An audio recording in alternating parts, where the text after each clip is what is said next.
हरिः ॐ वर्णानाम् अर्थसङ्घानां रसानां छन्दसामपि मङ्गलानां च कर्तारो वन्दे वाणी विनायकौ। नमामि सद्गुरुं शान्तं सच्चिदानन्दविग्रहम् पूर्णब्रह्मपरानन्दम् ईशम् आनन्दिवल्लभम्। नमः शिवाय गुरुवे सच्चिदानन्दमूर्तये निष्प्रपञ्चाय शान्ताय भूयो भूयो नमो नमः। भवाब्धिमग्नं दीनं मां समुद्धर भवार्णवात् कर्मग्राहगृहीताङ्गं दासोऽहं तव शङ्कर।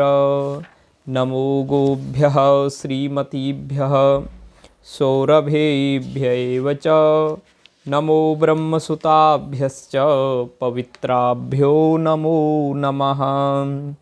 आद्यन्तमङ्गलमजातसमानभावम् आर्यं तमीशमजरामरमात्मदेवं पञ्चाननं प्रबलपञ्चविनोदशीलं संभावये मनसि शङ्करमम्बिकेशं। श्रीहरिशरणं। हर हर महादेव। जय जय शंकर। आइए श्री शिव महापुराण की अद्भुत कथा की ओर बढ़ें। रुद्र संहिता में पार्वती खंड की सुंदर कथा प्रारंभ होने जा रही है और भगवान देवादिदेव महादेव का और भगवती पार्वती जी मैया का विवाह होने जा रहा है। आप सब लोग एकाग्र चित्त होकर के, दत्त चित्त होकर के यह आपकी 20वीं कक्षा है, 20वां पार्ट है, इसमें प्रवेश करते हैं। इसके विषय हैं मैना का विलाप, शिव के साथ कन्या का विवाह न करने का हठ, देवताओं तथा विष्णु का उन्हें समझाना तथा उनका सुंदर रूप धारण करने पर शिव को कन्या देने का विचार प्रकट करना और उसके पश्चात भगवान शिव का अपने परम सुंदर दिव्य रूप को प्रकट करना, मैना की प्रसन्नता और क्षमा प्रार्थना तथा पूर्वासिनी स्त्रियों का शिव के रूप का दर्शन करके जन्म और जीवन को सफल मानना। उसके पश्चात मैना द्वारा द्वार पर भगवान शिव का परिछन, उनके रूप को देखकर संतोष का अनुभव, अन्यान्य युवतियों द्वारा वर की प्रशंसा, पार्वती का अंबिका पूजन के लिए बाहर निकलना तथा देवताओं और भगवान शिव का उनके सुंदर रूप को देखकर प्रसन्न होना। वर पक्ष के आभूषणों से विभूषित शिवा की नीराजना, कन्यादान के समय वर के साथ सब देवताओं का हिमाचल के घर के आंगन में विराजना तथा वर वधू के द्वारा एक दूसरे का पूजन। शिव पार्वती के विवाह का आरंभ, हिमालय के द्वारा शिव के गोत्र के विषय में प्रश्न होने पर नारद जी के द्वारा उत्तर, हिमालय का कन्यादान करके शिव को दहेज देना तथा शिवा का अभिषेक। तो इन सब विषयों पर आज की कथा चलेगी। आइए दत्त चित्त होकर के श्रवण करते हैं। ब्रह्मा जी कहते हैं, नारद, जब हिमाचल प्रिया सती मैना को चेतना प्राप्त हुई, तब वे अत्यंत क्षुब्ध होकर विलाप एवं तिरस्कार करने लगी। पहले तो उन्होंने अपने पुत्रों की निंदा की, इसके बाद वे तुम्हें और अपनी पुत्री को दुर्वचन सुनाने लगी। मैना बोली, मुने, पहले तो तुमने यह कहा कि शिवा शिव का वरण करेगी, पीछे मेरे पति हिमवान का कर्तव्य बताकर उन्हें आराधना पूजा में लगाया, परंतु इसका यथार्थ फल क्या देखा गया। विपरीत एवं अनर्थकारी दुर्बुद्धे देवर से तुमने मुझ अधम नारी को सब तरह से ठग लिया। फिर मेरी बेटी ने ऐसा तप किया जो मुनियों के लिए भी दुष्कर है। उसकी उस तपस्या का यह फल मिला जो देखने वालों को भी दुख में डालता है। हाय हाय, मैं क्या करूं, कहाँ जाऊं, कौन मेरे दुख को दूर करेगा। मेरा कुल आदि नष्ट हो गया, मेरे जीवन का भी नाश हो गया। कहाँ गए वे दिव्य ऋषि, पाऊँ तो मैं उनकी दाढ़ी मोछ नोच लूँ। वशिष्ठ की वह तपस्विनी पत्नी भी बड़ी धूर्ता है। वह स्वयं इस विवाह के लिए अगवा बनकर आई थी। न जाने किन किन के अपराध से इस समय मेरा सब कुछ लुट गया। ऐसा कहकर मैना अपनी पुत्री शिवा की ओर देखकर उन्हें कटु वचन सुनाने लगी। अरे दुष्ट लड़की, तूने यह कौन सा कर्म किया जो मेरे लिए दुखदायक सिद्ध हुआ। तुझ दुष्टा ने स्वयं ही सोना देकर कांच खरीदा है, चंदन छोड़कर अपने अंगों में कीचड़ का ढेर पोत लिया। हाय हाय, हंस को उड़ाकर तूने पिंजड़े में कौवा पाल लिया। गंगा जल को दूर फेंककर कुएं का जल पिया। प्रकाश पाने की इच्छा से सूर्य को छोड़कर यत्न पूर्वक जुगनू को पकड़ा। चावल छोड़कर भूसी खा ली। घी फेंककर मोम के तेल का आदर पूर्वक भोग लगाया। सिंह का आश्रय छोड़कर सियार का सेवन किया। ब्रह्म विद्या छोड़कर कुत्सित गाथा का श्रवण किया। बेटी, तूने घर में रखी हुई यश की मंगलमयी विभूति को दूर हटाकर चिता की अमंगलमयी राख अपने पल्ले बांध ली। क्योंकि समस्त श्रेष्ठ देवताओं और विष्णु आदि परमेश्वरों को छोड़कर अपनी कुबुद्धि के कारण शिव को पाने के लिए ऐसा तप किया। तुझको, तेरी बुद्धि को, तेरे रूप को और तेरे चरित्र को भी बारंबार धिक्कार है। तुझे तपस्या का उपदेश देने वाले नारद को तथा तेरी सहायता करने वाली दोनों सखियों को भी धिक्कार है। बेटी, हम दोनों माता पिता को भी धिक्कार है जिन्होंने तुझे जन्म दिया। नारद, तुम्हारी बुद्धि को भी धिक्कार है। सुबुद्धि देने वाले उन सप्तऋषियों को भी धिक्कार है। तुम्हारे कुल को धिक्कार है। तुम्हारी क्रिया दक्षता को भी धिक्कार है तथा तुमने जो कुछ किया उस सब को धिक्कार है। तुमने तो मेरा घर ही जला दिया, यह तो मेरा मरण ही है। ये पर्वतों के राजा आज मेरे निकट ना आए, सप्तर्षि लोग स्वयं मुझे अपना मुँह न दिखाएं। इन सब ने मिलकर क्या साधा, मेरे कुल का नाश करा दिया। हाय हाय, मैं बाँझ क्यों नहीं हो गई, मेरा गर्भ क्यों नहीं गल गया। मैं सर्वथा मेरी पुत्री ही क्यों नहीं मर गई, मैं अथवा मेरी पुत्री ही क्यों नहीं मर गई, अथवा राक्षस आदि ने भी आकाश में ले जाकर इसे क्यों नहीं खा डाला। पार्वती, आज मैं तेरा सिर काट डालूंगी, परंतु ये शरीर के टुकड़े लेकर क्या करूंगी। हाय हाय, तुझे छोड़कर कहाँ चली जाऊं, मेरा तो जीवन ही नष्ट हो गया। ब्रह्मा जी कहते हैं, नारद, यह कहकर मेना मूर्छित होकर पृथ्वी पर गिर पड़ी। शोक रोष से व्याकुल होने के कारण वे पति के समीप नहीं गईं। देवर्षि उस समय सब देवता क्रमशः उनके निकट गए। सबसे पहले मैं पहुंचा। मुनि श्रेष्ठ मुझे देखकर तुम स्वयं मैना से बोले। नारद जी ने कहा, पतिव्रते, तुम्हें पता नहीं है, वास्तव में भगवान शिव का रूप बड़ा सुंदर है। उन्होंने लीला से ऐसा रूप धारण कर लिया है, यह उनका यथार्थ रूप नहीं है। इसलिए तुम क्रोध छोड़कर स्वस्थ हो जाओ, हठ छोड़कर विवाह का कार्य करो और अपनी शिवा का हाथ शिव के हाथों में दे दो। तुम्हारी यह बात सुनकर मैना तुमसे बोली, उठो, यहाँ से चले जाओ, तुम दुष्टों और अधमों के शिरोमणि हो। मैना के ऐसा कहने पर मेरे साथ इंद्र आदि सब देवता एवं दिक्पाल क्रमशः आकर यों बोले, पितरों की कन्या मैने, तुम हमारे वचनों को प्रसन्नता पूर्वक सुनो। ये शिव निश्चय ही सबसे उत्कृष्ट देवता हैं। और सबको उत्तम सुख देने वाले हैं। आपकी पुत्री के अत्यंत दुस्सह तप को देखकर इन भक्त वत्सल प्रभु ने कृपा पूर्वक उन्हें दर्शन और श्रेष्ठ वर दिया था।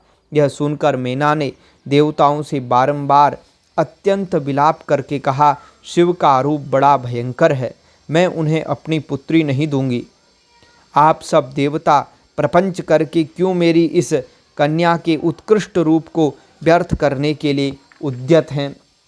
मुनीश्वर, उनके ऐसा कहने पर वशिष्ठ आदि सप्तऋषियों ने वहां आकर यह बात कही।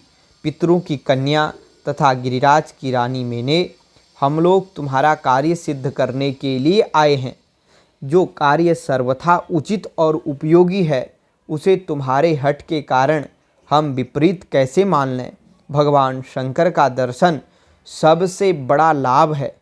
वे दानपात्र होकर स्वयं तुम्हारे घर पधारे हैं। उनके ऐसा कहने पर भी ज्ञान दुर्बला मैना ने उनकी बात मिथ्या कर दी और रुष्ट होकर उनसे कहा, मैं शस्त्र आदि से अपनी बेटी के टुकड़े टुकड़े कर डालूंगी, परंतु उसे शंकर के हाथ में नहीं दूंगी। तुम सब लोग दूर हट जाओ, किसी को मेरे पास नहीं आना चाहिए। ऐसा कह अत्यंत विह्वल हो विलाप करके मैना चुप हो गई। मुने, वहाँ उनके इस बर्ताव से हाहाकार मच गया। तब हिमालय अत्यंत व्याकुल हो वहाँ आए और मैना को समझाने के लिए प्रेम पूर्वक तत्व दर्शाते हुए बोले। हिमालय ने कहा, प्रिय मैंने, मेरी बात सुनो। तुम इतनी व्याकुल क्यों हो गई? देखो तो कौन कौन से महात्मा तुम्हारे घर पधारे हैं। तुम इनकी निंदा क्यों करती हो? भगवान शंकर को तुम भी जानती हो, किंतु नाना नाम रूप वाले शंभु के विकट रूप को देखकर घबरा गई हो। मैं शंकर जी को भली भांति जानता हूँ। वे ही सबके प्रतिपालक हैं, पूजनियों के भी पूजनीय हैं तथा अनुग्रह एवं निग्रह करने वाले हैं। निष्पाप प्राण प्रिय, हठ न करो, मानसिक दुख छोड़ो, सुब्रते शीघ्र उठो और सब कार्य करो। पहली बार विकट रूपधारी शंभु ने मेरे द्वार पर आकर जो नाना प्रकार की लीलाएं की थीं, मैं उनका आज तुम्हें स्मरण दिला रहा हूँ। उनके उस परम महात्म्य को देख और समझकर उस समय मैंने और तुमने उन्हें कन्या देना स्वीकार किया था। प्रिय, अपनी उस बात को प्रमाण मानकर सार्थक करो। इस बात को सुनकर शिवा की माता मैना हिमालय से बोली, नाथ, मेरी बात सुनिए और सुनकर आपको वैसा ही करना चाहिए। आप अपनी पुत्री पार्वती के गले में रस्सी बांधकर इसे बेखट के पर्वत से नीचे गिरा दीजिए, परंतु मैं इसे हर के हाथ में नहीं दूंगी। अथवा नाथ, अपनी इस बेटी को ले जाकर निर्दयता पूर्वक समुद्र में डुबा दीजिए। गिरिराज, ऐसा करके आप पूर्ण सुखी हो जाइए। स्वामिन, यदि विकट रूपधारी रुद्र को आप पुत्री दे देंगे तो मैं निश्चय ही अपना शरीर त्याग दूंगी। मैना ने जब हठ पूर्वक ऐसी बात कही तब पार्वती स्वयं आकर यह रमणीय वचन बोली, माँ, तुम्हारी बुद्धि तो बड़ी शुभ कारक है, इस समय विपरीत कैसे हो गई? धर्म का अवलंबन करने वाली होकर भी तुम धर्म को कैसे छोड़ रही हो? ये रुद्रदेव सबकी उत्पत्ति के कारणभूत साक्षात ईश्वर हैं। इनसे बढ़कर दूसरा कोई नहीं है। समस्त श्रुतियों में यह वर्णन है कि भगवान शंभु सुंदर रूप वाले तथा सुखद हैं। कल्याणकारी महेश्वर समस्त देवताओं के स्वामी तथा स्वयं प्रकाश हैं। इनके नाम और रूप अनेक हैं। माताजी, श्री विष्णु और ब्रह्मा आदि भी इनकी सेवा करते हैं। ये सबके अधिष्ठान हैं, कर्ता, हर्ता और स्वामी हैं। विकारों की इन तक पहुँच नहीं है। ये तीनों देवताओं के स्वामी, अविनाशी एवं सनातन हैं। इनके लिए ही सब देवता किंकर होकर तुम्हारे द्वार पर पधारे हैं और उत्सव मना रहे हैं। इससे बढ़कर सुख की बात और क्या हो सकती है।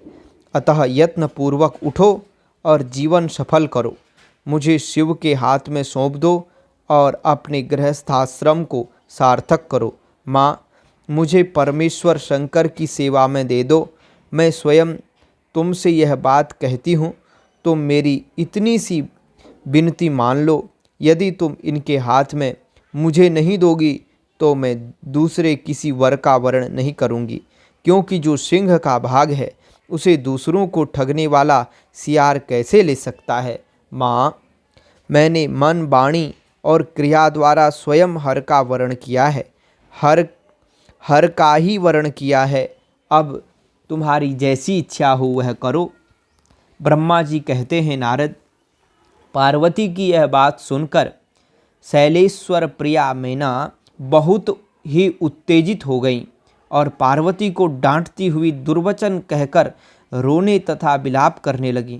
तदनंतर स्वयं मैंने तथा सनकादि सिद्धों ने भी मैना को बहुत समझाया, परंतु वे किसी की बात न मानकर सबको डांटती रहीं। इसी बीच में उनके सुदृढ़ एवं महान हठ की बात सुनकर शिवप्रिय भगवान विष्णु भी तुरंत वहां आ पहुँचे और इस प्रकार बोले।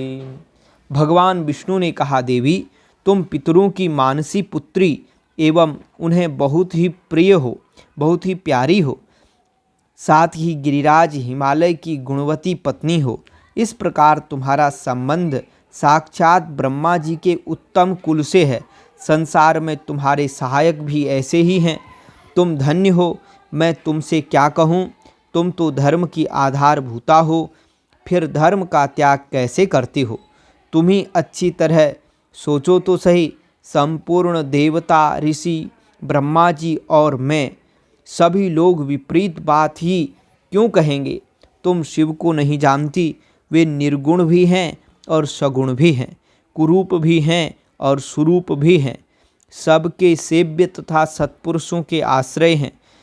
उन्हीं ने मूल प्रकृति रूपा देवी ईश्वरी का निर्माण किया और उसके बगल में पुरुषोत्तम का निर्माण करके बिठाया। उन्हीं दोनों से सगुण रूप में मेरी तथा ब्रह्मा की उत्पत्ति हुई। फिर लोगों का हित करने के लिए वे स्वयं भी रुद्र रूप से प्रकट हुए।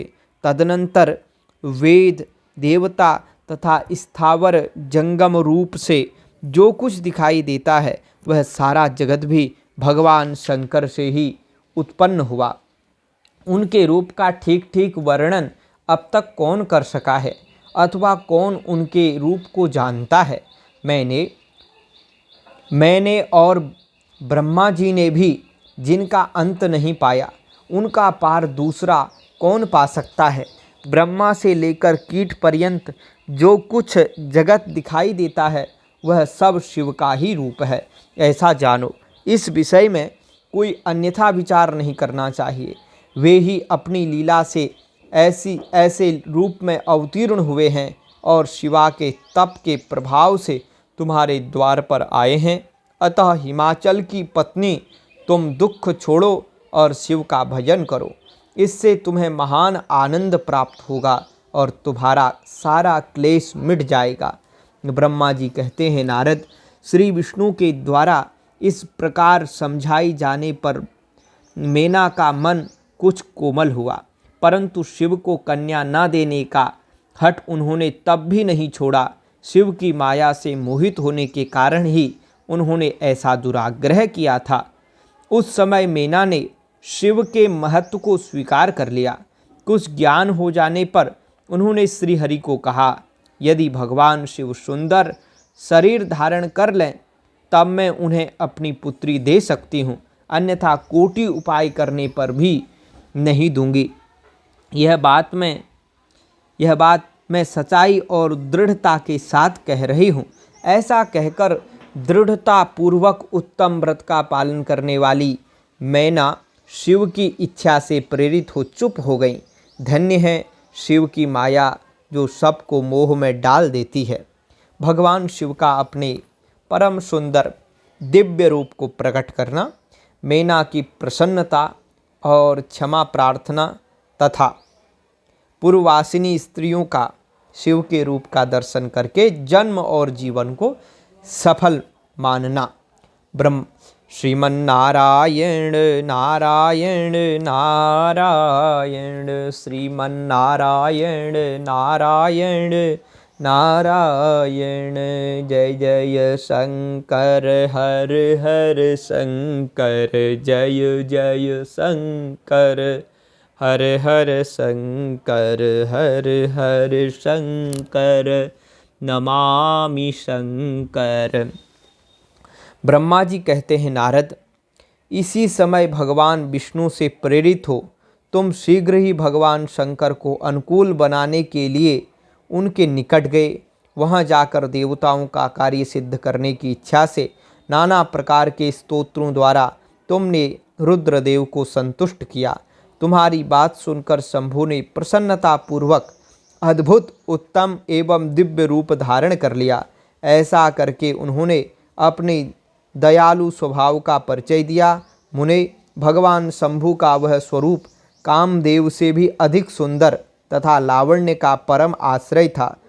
उसका दर्शन करके तुम बड़े प्रसन्न हुए और उस स्थान पर गए जहाँ सबके साथ मैना विद्यमान थी।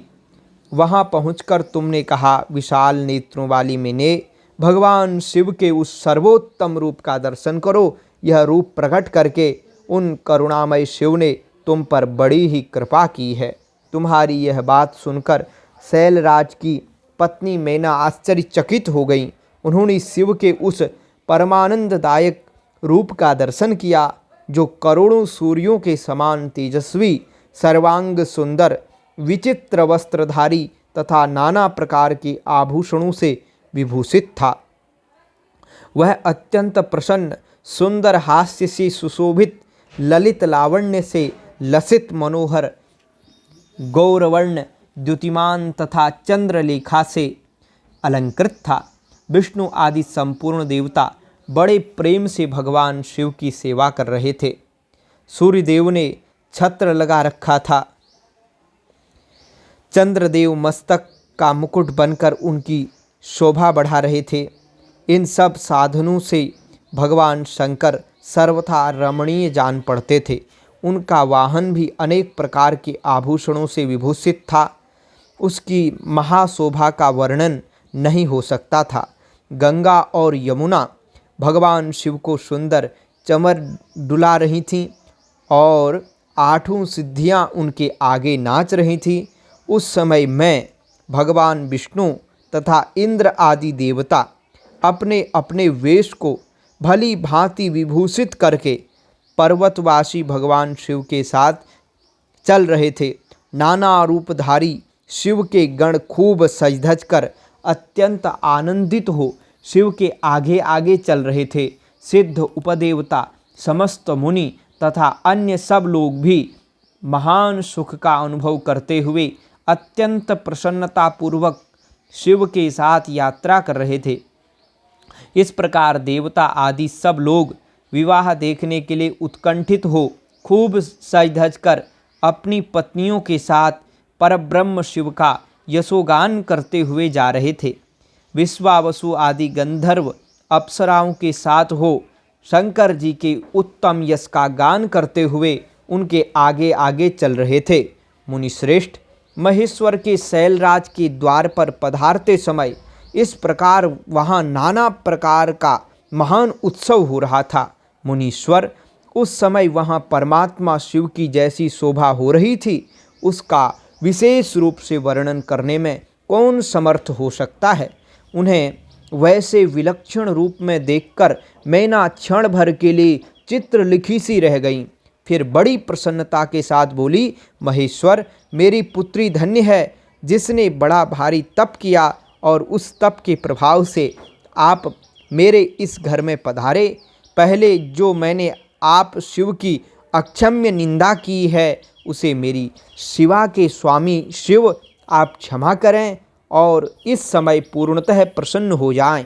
ब्रह्मा जी कहते हैं, नारद, इस प्रकार बात करके चंद्रमौली शिव की स्तुति करती हुई शैलप्रिया मैना ने उन्हें हाथ जोड़ प्रणाम किया।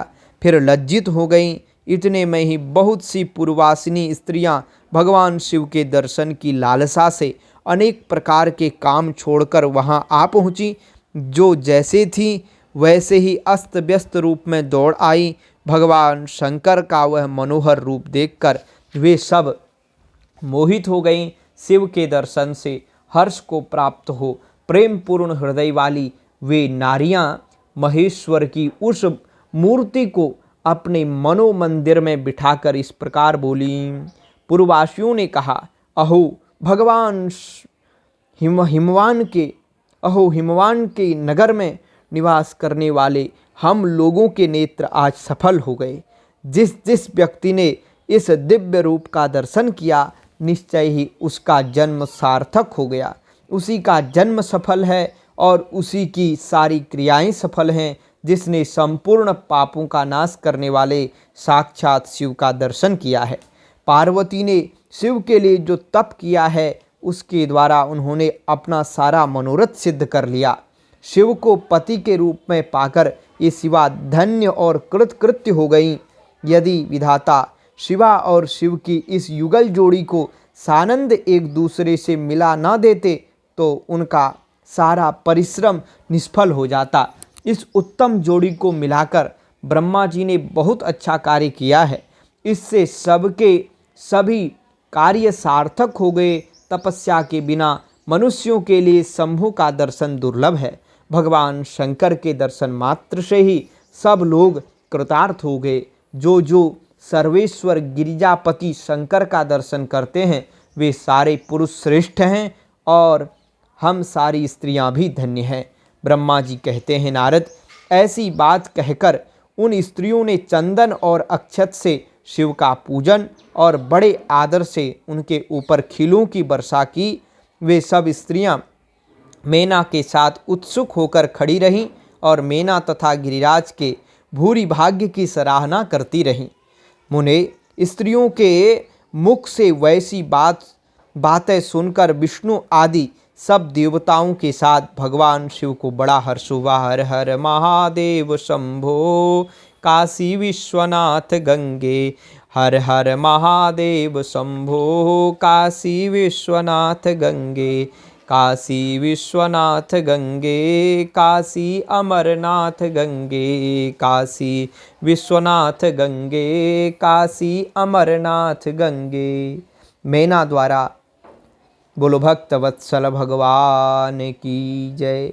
मैना द्वारा द्वार पर भगवान शिव का परिछन, उनके रूप को देखकर संतोष का अनुभव, अन्यान्य युवतियों द्वारा वर की प्रशंसा, पार्वती का अंबिका पूजन के लिए बाहर निकलना तथा देवताओं और भगवान शिव का उनके सुंदर रूप को देखकर प्रसन्न होना।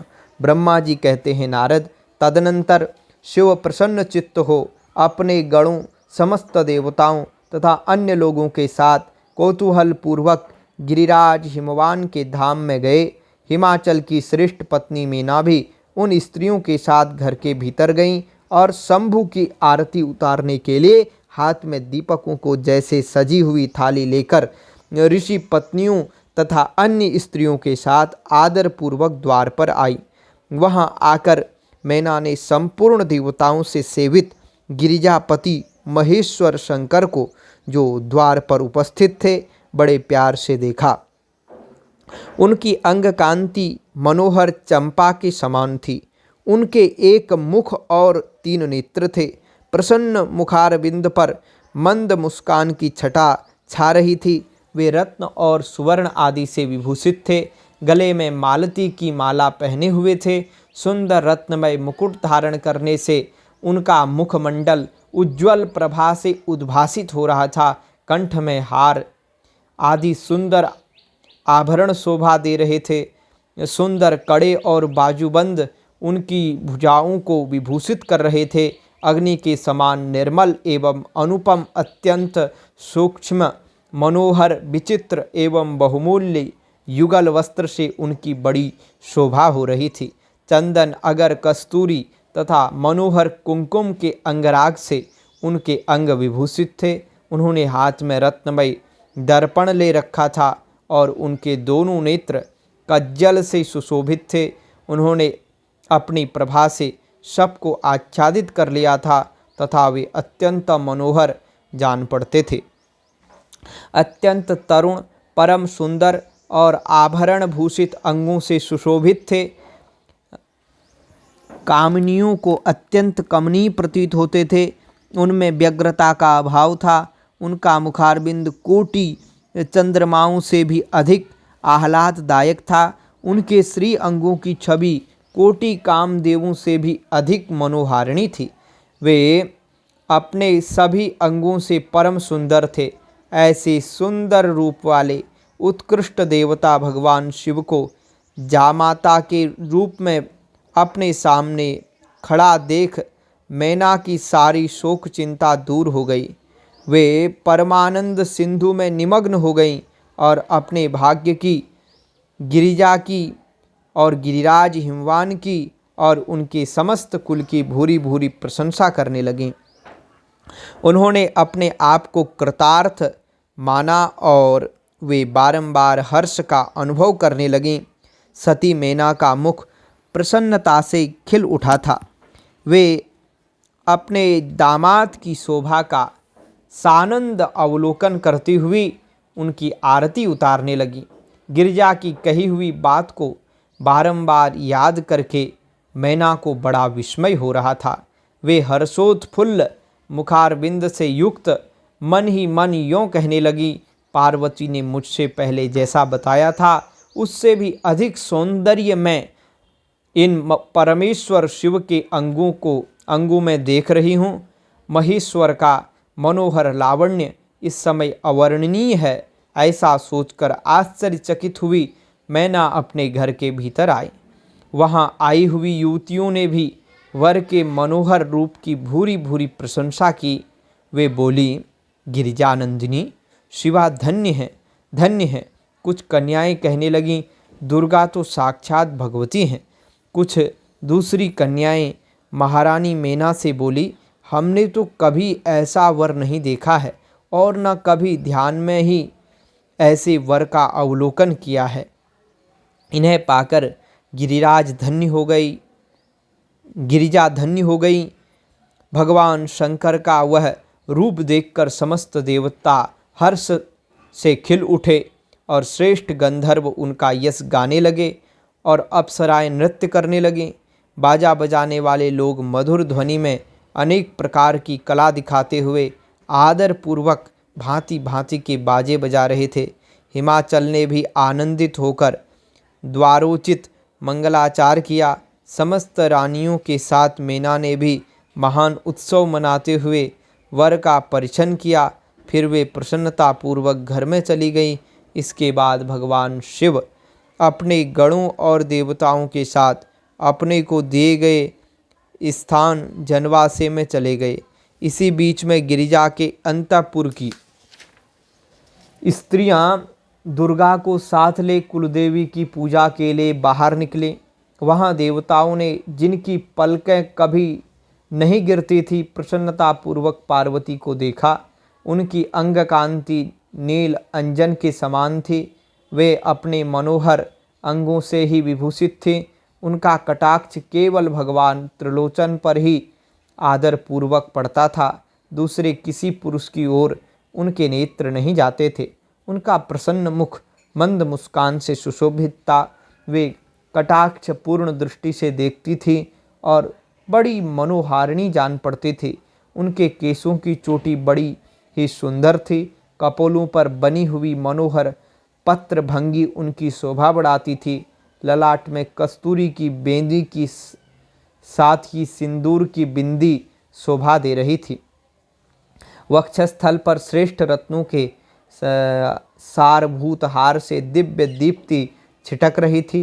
रत्नों के बने हुए केयूर, वलय और कंकड़ से उनकी भुजाएं अलंकृत थीं। उत्तम रत्नमय कुंडलों से उनकी मनोहर कपोल जगमगा रहे थे। उनकी दंत पंक्ति मणियों तथा रत्नों की प्रभा को छीन लेती थी और मुख की शोभा बढ़ाती थी। मधु से पूरित अधर और ओष्ठ बिंब फल के समान लाल थे। दोनों पैरों में रत्नों की आभा से युक्त महावर शोभा देता था। उन्होंने अपने एक हाथ में रत्न जटित दर्पण ले रखा था और उनका दूसरा हाथ क्रीड़ा कमल से सुशोभित था। उनके अंगों में चंदन, अगर, कस्तूरी और कुमकुम का अंगराग लगा हुआ था। पैरों में पायजेब बज रहे थे और वे अपने लाल लाल तलवों के कारण बड़ी शोभा पा रही थी। समस्त देवता आदि ने जगत की आदि कारणभूता जगत जननी पार्वती देवी को देखकर भक्ति भाव से मस्तक मेना सहित उन्हें प्रणाम किया। मस्तक झुकाकर मेना सहित उन्हें प्रणाम किया। त्रिलोचन शिव ने भी बड़ी प्रसन्नता के साथ कनखियों से उन्हें देखा और उनमें सती की आकृति देखकर अपनी विरह वेदना को त्याग दिया। शिवा पर आंखें गड़ाकर भगवान शिव उस समय सब कुछ भूल गए। उनके सारे अंगों में रोमांच हो आया। वे हर्ष का अनुभव करते हुए गौरी की ओर देखने लगे। गौरी उनकी आंखों में समा गई थी। इधर काली और पुरी से बाहर निकलकर अंबिका देवी की पूजा करने के पश्चात ब्राह्मण पत्नियों के साथ पुनः अपने पिता के रमणीय भवन में लौट आई। भगवान शंकर भी मुझ ब्रह्मा, विष्णु तथा देवताओं के साथ हिमाचल के बताए हुए अपने नियत स्थान पर प्रसन्नतापूर्वक गए।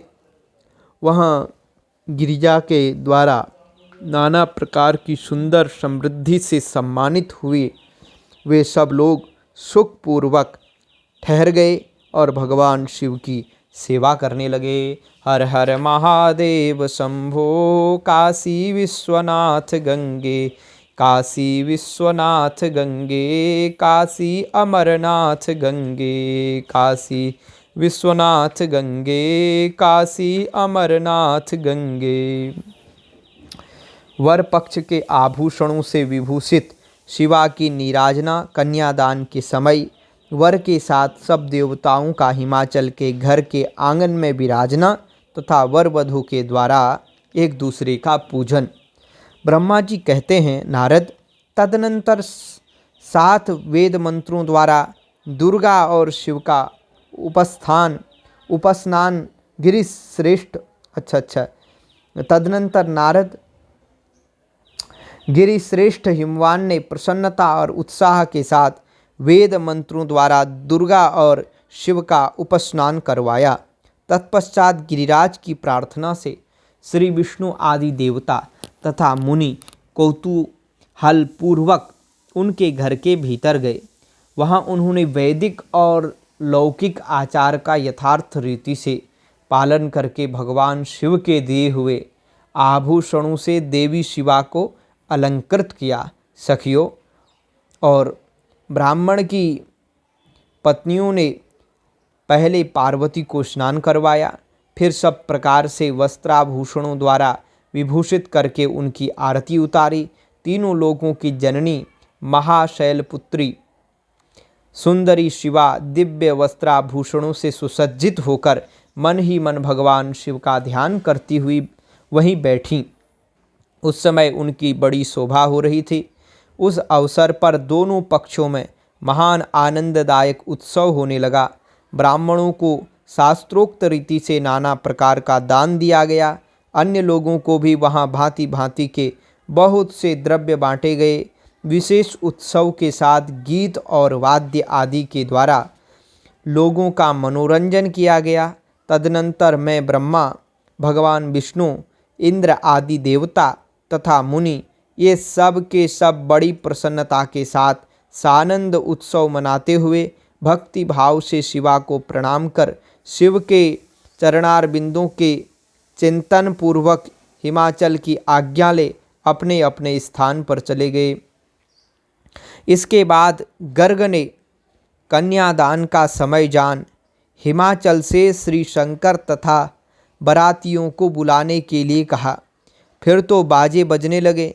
हिमाचल के मंत्रियों ने जाकर वर और बारातियों से शीघ्र पधारने के लिए प्रार्थना की। वे बोले, कन्यादान के लिए उचित समय आ गया है, अतः आप लोग शीघ्र मंडप में पधारें। तदनंतर भगवान शिव को सुंदर वस्त्राभूषणों से सुसज्जित करके वृषभ की पीठ पर बिठाया गया और जय बोलते हुए सब लोग चले। हर हर महादेव शंभो काशी विश्वनाथ गंगे। भगवान शंकर को आगे करके बाजे बजाते और कौतुक करते हुए सब बाराती हिमालय के घर को गए।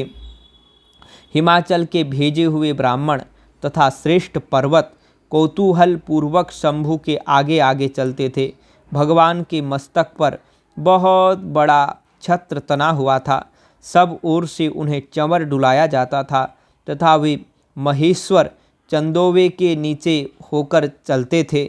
मैं, विष्णु, इंद्र और लोकपाल आगे रहकर उत्तम शोभा से सुशोभित हो रहे थे। उस महान उत्सव के समय शंख, भेरी, पटह, आनक और गोमुख आदि बाजे बारंबार बज रहे थे।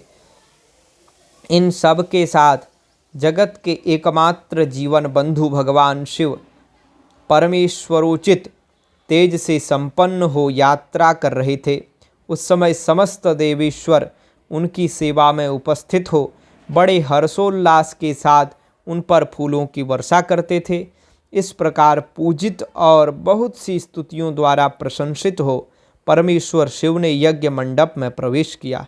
वहाँ श्रेष्ठ पर्वतों ने शिव को वृषभ से उतारा और महान उत्सव के साथ प्रेम पूर्वक उन्हें घर के भीतर ले गए। हिमालय ने भी घर में आए हुए देवताओं सहित महेश्वर को विधि पूर्वक भक्ति भाव से प्रणाम करके उनकी आरती उतारी।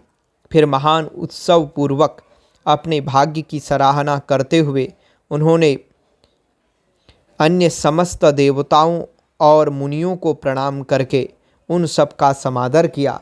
श्री विष्णु सहित महेश्वर को तथा मुख्य मुख्य देवताओं को पाद्य अर्घ्य देकर हिमालय उन्हें अपने भवन के भीतर ले गए और आंगन में रत्नमय सिंहासनों के ऊपर मुझको, विष्णु को और भगवान शंकर जी को तथा अन्य समस्त व्यक्तियों को बिठाया। उस समय मीना ने अपनी सखियों, ब्राह्मण पत्नियों तथा अन्य पुरंध्रियों के साथ आकर सानंद आरती उतारी। कर्मकांड की ज्ञाता पुरोहित महात्मा शंकर के लिए मधुपर्क पूजन आदि जो जो आवश्यक कृत्य थे उन सब को सहर्ष संपन्न किया। फिर मेरे कहने से पुरोहित ने प्रस्ताव के अनुरूप उत्तम मंगलमय कार्य आरंभ किया। इसके बाद हिमालय ने अंतर्वेदी में, जहाँ समस्त आभूषणों से विभूषित उनकी कृशांगी कन्या वेदी के ऊपर विराजमान थी, वहाँ मेरे और श्री विष्णु के साथ महादेव जी को ले गए। तदनंतर बृहस्पति आदि विद्वान बड़े उत्साह से संपन्न हो कन्यादानोचित लग्न की परीक्षा करने लगे। गर्ग ने पुण्याह वाचन करते हुए पार्वती जी की अंजलि में चावल भरे और श्री शिव जी के ऊपर अक्षत छोड़ा। परम उदार सुमुखी पार्वती ने दही, अक्षत, कुश और जल से वहाँ रुद्रदेव का पूजन किया, जिनके लिए शिवा ने बड़ी भारी तपस्या की थी। उन भगवान शिव को बड़े प्रेम से देखती हुई वे वहाँ अत्यंत शोभा पा रही थीं। फिर मेरे और गर्गादि मुनियों के कहने से शंभु ने लोकाचारवश शिवा का पूजन किया। इस प्रकार परस्पर पूजन करते हुए वे दोनों जगन्मय पार्वती परमेश्वर वहाँ सुशोभित हो रहे थे। त्रिभुवन की शोभा से संपन्न हो परस्पर देखते हुए उन दोनों दंपति की लक्ष्मी आदि देवियों ने विशेष रूप से आरती उतारी। गौरी शंकर हर हर शंकर, गौरी शंकर हर हर शंकर, हर हर शंकर नमामि शंकर, हर हर शंकर नमामि शंकर, नमामि शंकर, हर हर शंकर, हर हर शंकर नमामि शंकर, हर हर शंकर नमामि शंकर। शिव पार्वती के विवाह का आरंभ हिमालय के द्वारा शिव के गोत्र के विषय में प्रश्न होने पर नारद जी के द्वारा उत्तर, हिमालय का कन्यादान करके शिव को दहेज देना तथा शिवा का अभिषेक। ब्रह्मा जी कहते हैं, नारद, इसी समय वह गर्गाचार्य जी से प्रेरित हो मैना सहित हिमवान ने कन्यादान का कार्य आरंभ किया। उस समय वस्त्राभूषणों से विभूषित महाभागा मैना सोने का कलश लिए पति हिमवान के दाहिने भाग में बैठी। तत्पश्चात पुरोहित सहित हर्ष से भरे हुए शैलराज ने पाद्य आदि के द्वारा वर का पूजन करके वस्त्र, चंदन और आभूषणों द्वारा उनका वरण किया। इसके बाद हिमाचल ने ब्राह्मणों से कहा, आप लोग तिथि आदि के कीर्तन पूर्वक कन्यादान के संकल्प वाक्य का प्रयोग बोलें। उसके लिए अवसर आ गया है। वे सब द्विजश्रेष्ठ काल के ज्ञाता थे। अतः तथास्तु कहकर वे सब बड़ी प्रसन्नता के साथ विधि तिथि आदि का कीर्तन करने लगे।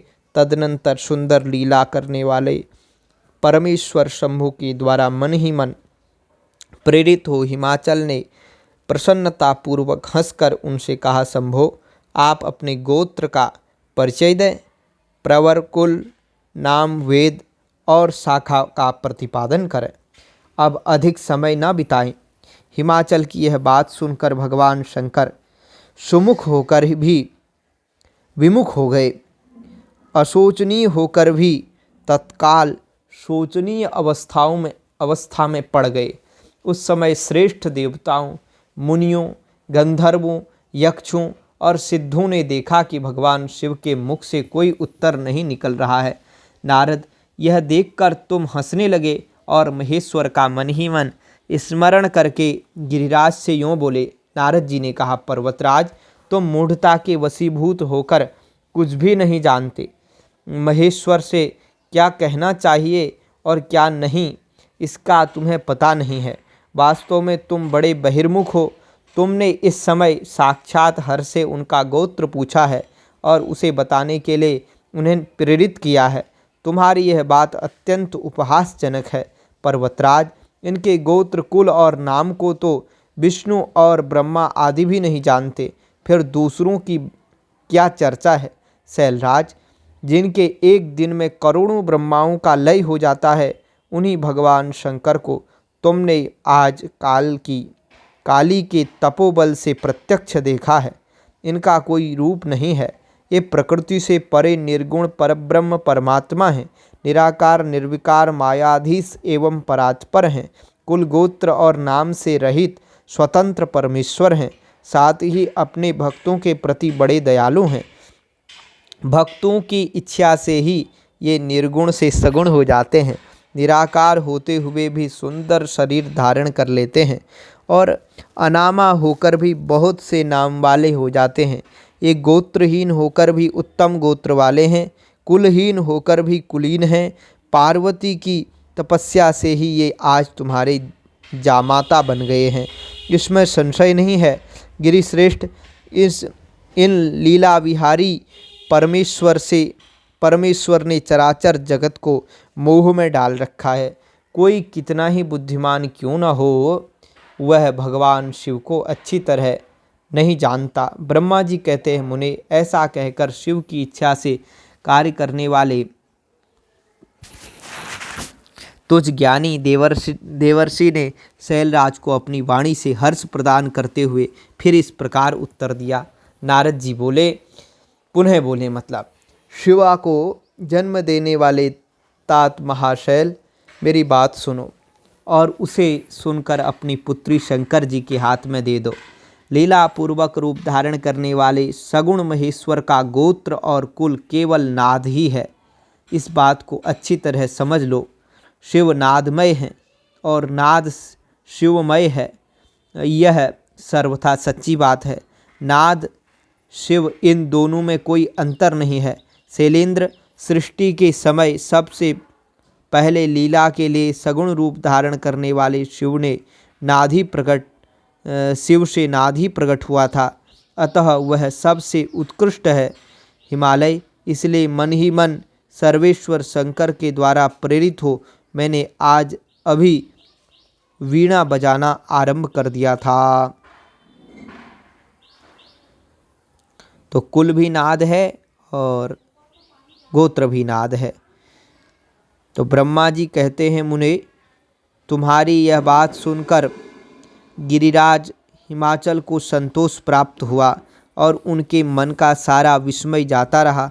तदनंतर श्री विष्णु आदि देवता तथा मुनि सब के सब विस्मय रहित हो नारद को साधुवाद देने लगे और महेश्वर की गंभीरता जानकर सभी विद्वान आश्चर्यचकित हो बड़ी प्रसन्नता के साथ परस्पर, अहो, जिनकी आज्ञा से इस विशाल जगत का प्रागट्य हुआ है, जो परात्परतर हैं, आत्मबोध स्वरूप हैं, स्वतंत्र लीला करने वाले तथा उत्तम स्वभाव से ही जानने योग्य हैं, उन त्रिलोकीनाथ भगवान शंभु का आज हम लोगों ने भली भांति दर्शन किया। तदनंतर हिमालय ने विधि के द्वारा प्रेरित हो भगवान शिव को अपनी कन्या का दान कर दिया।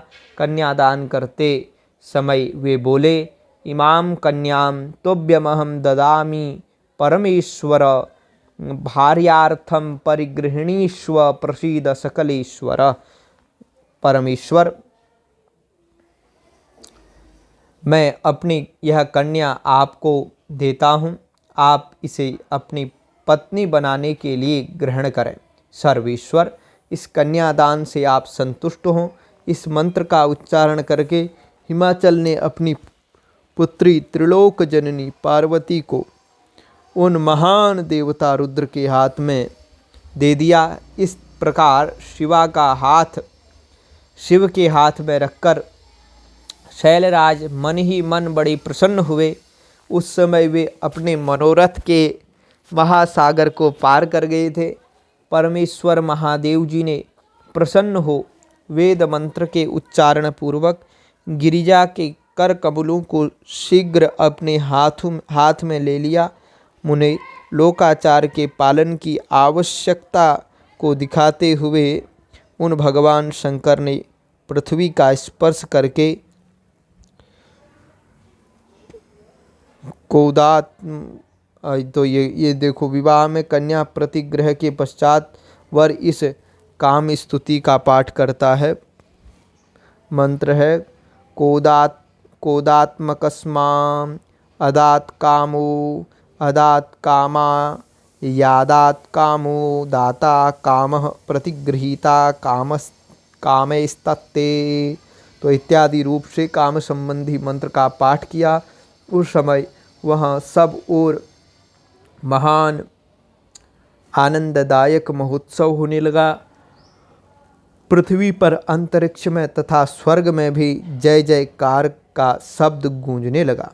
सब लोग अत्यंत हर्ष से भरकर साधुवाद देने और नमस्कार करने लगे।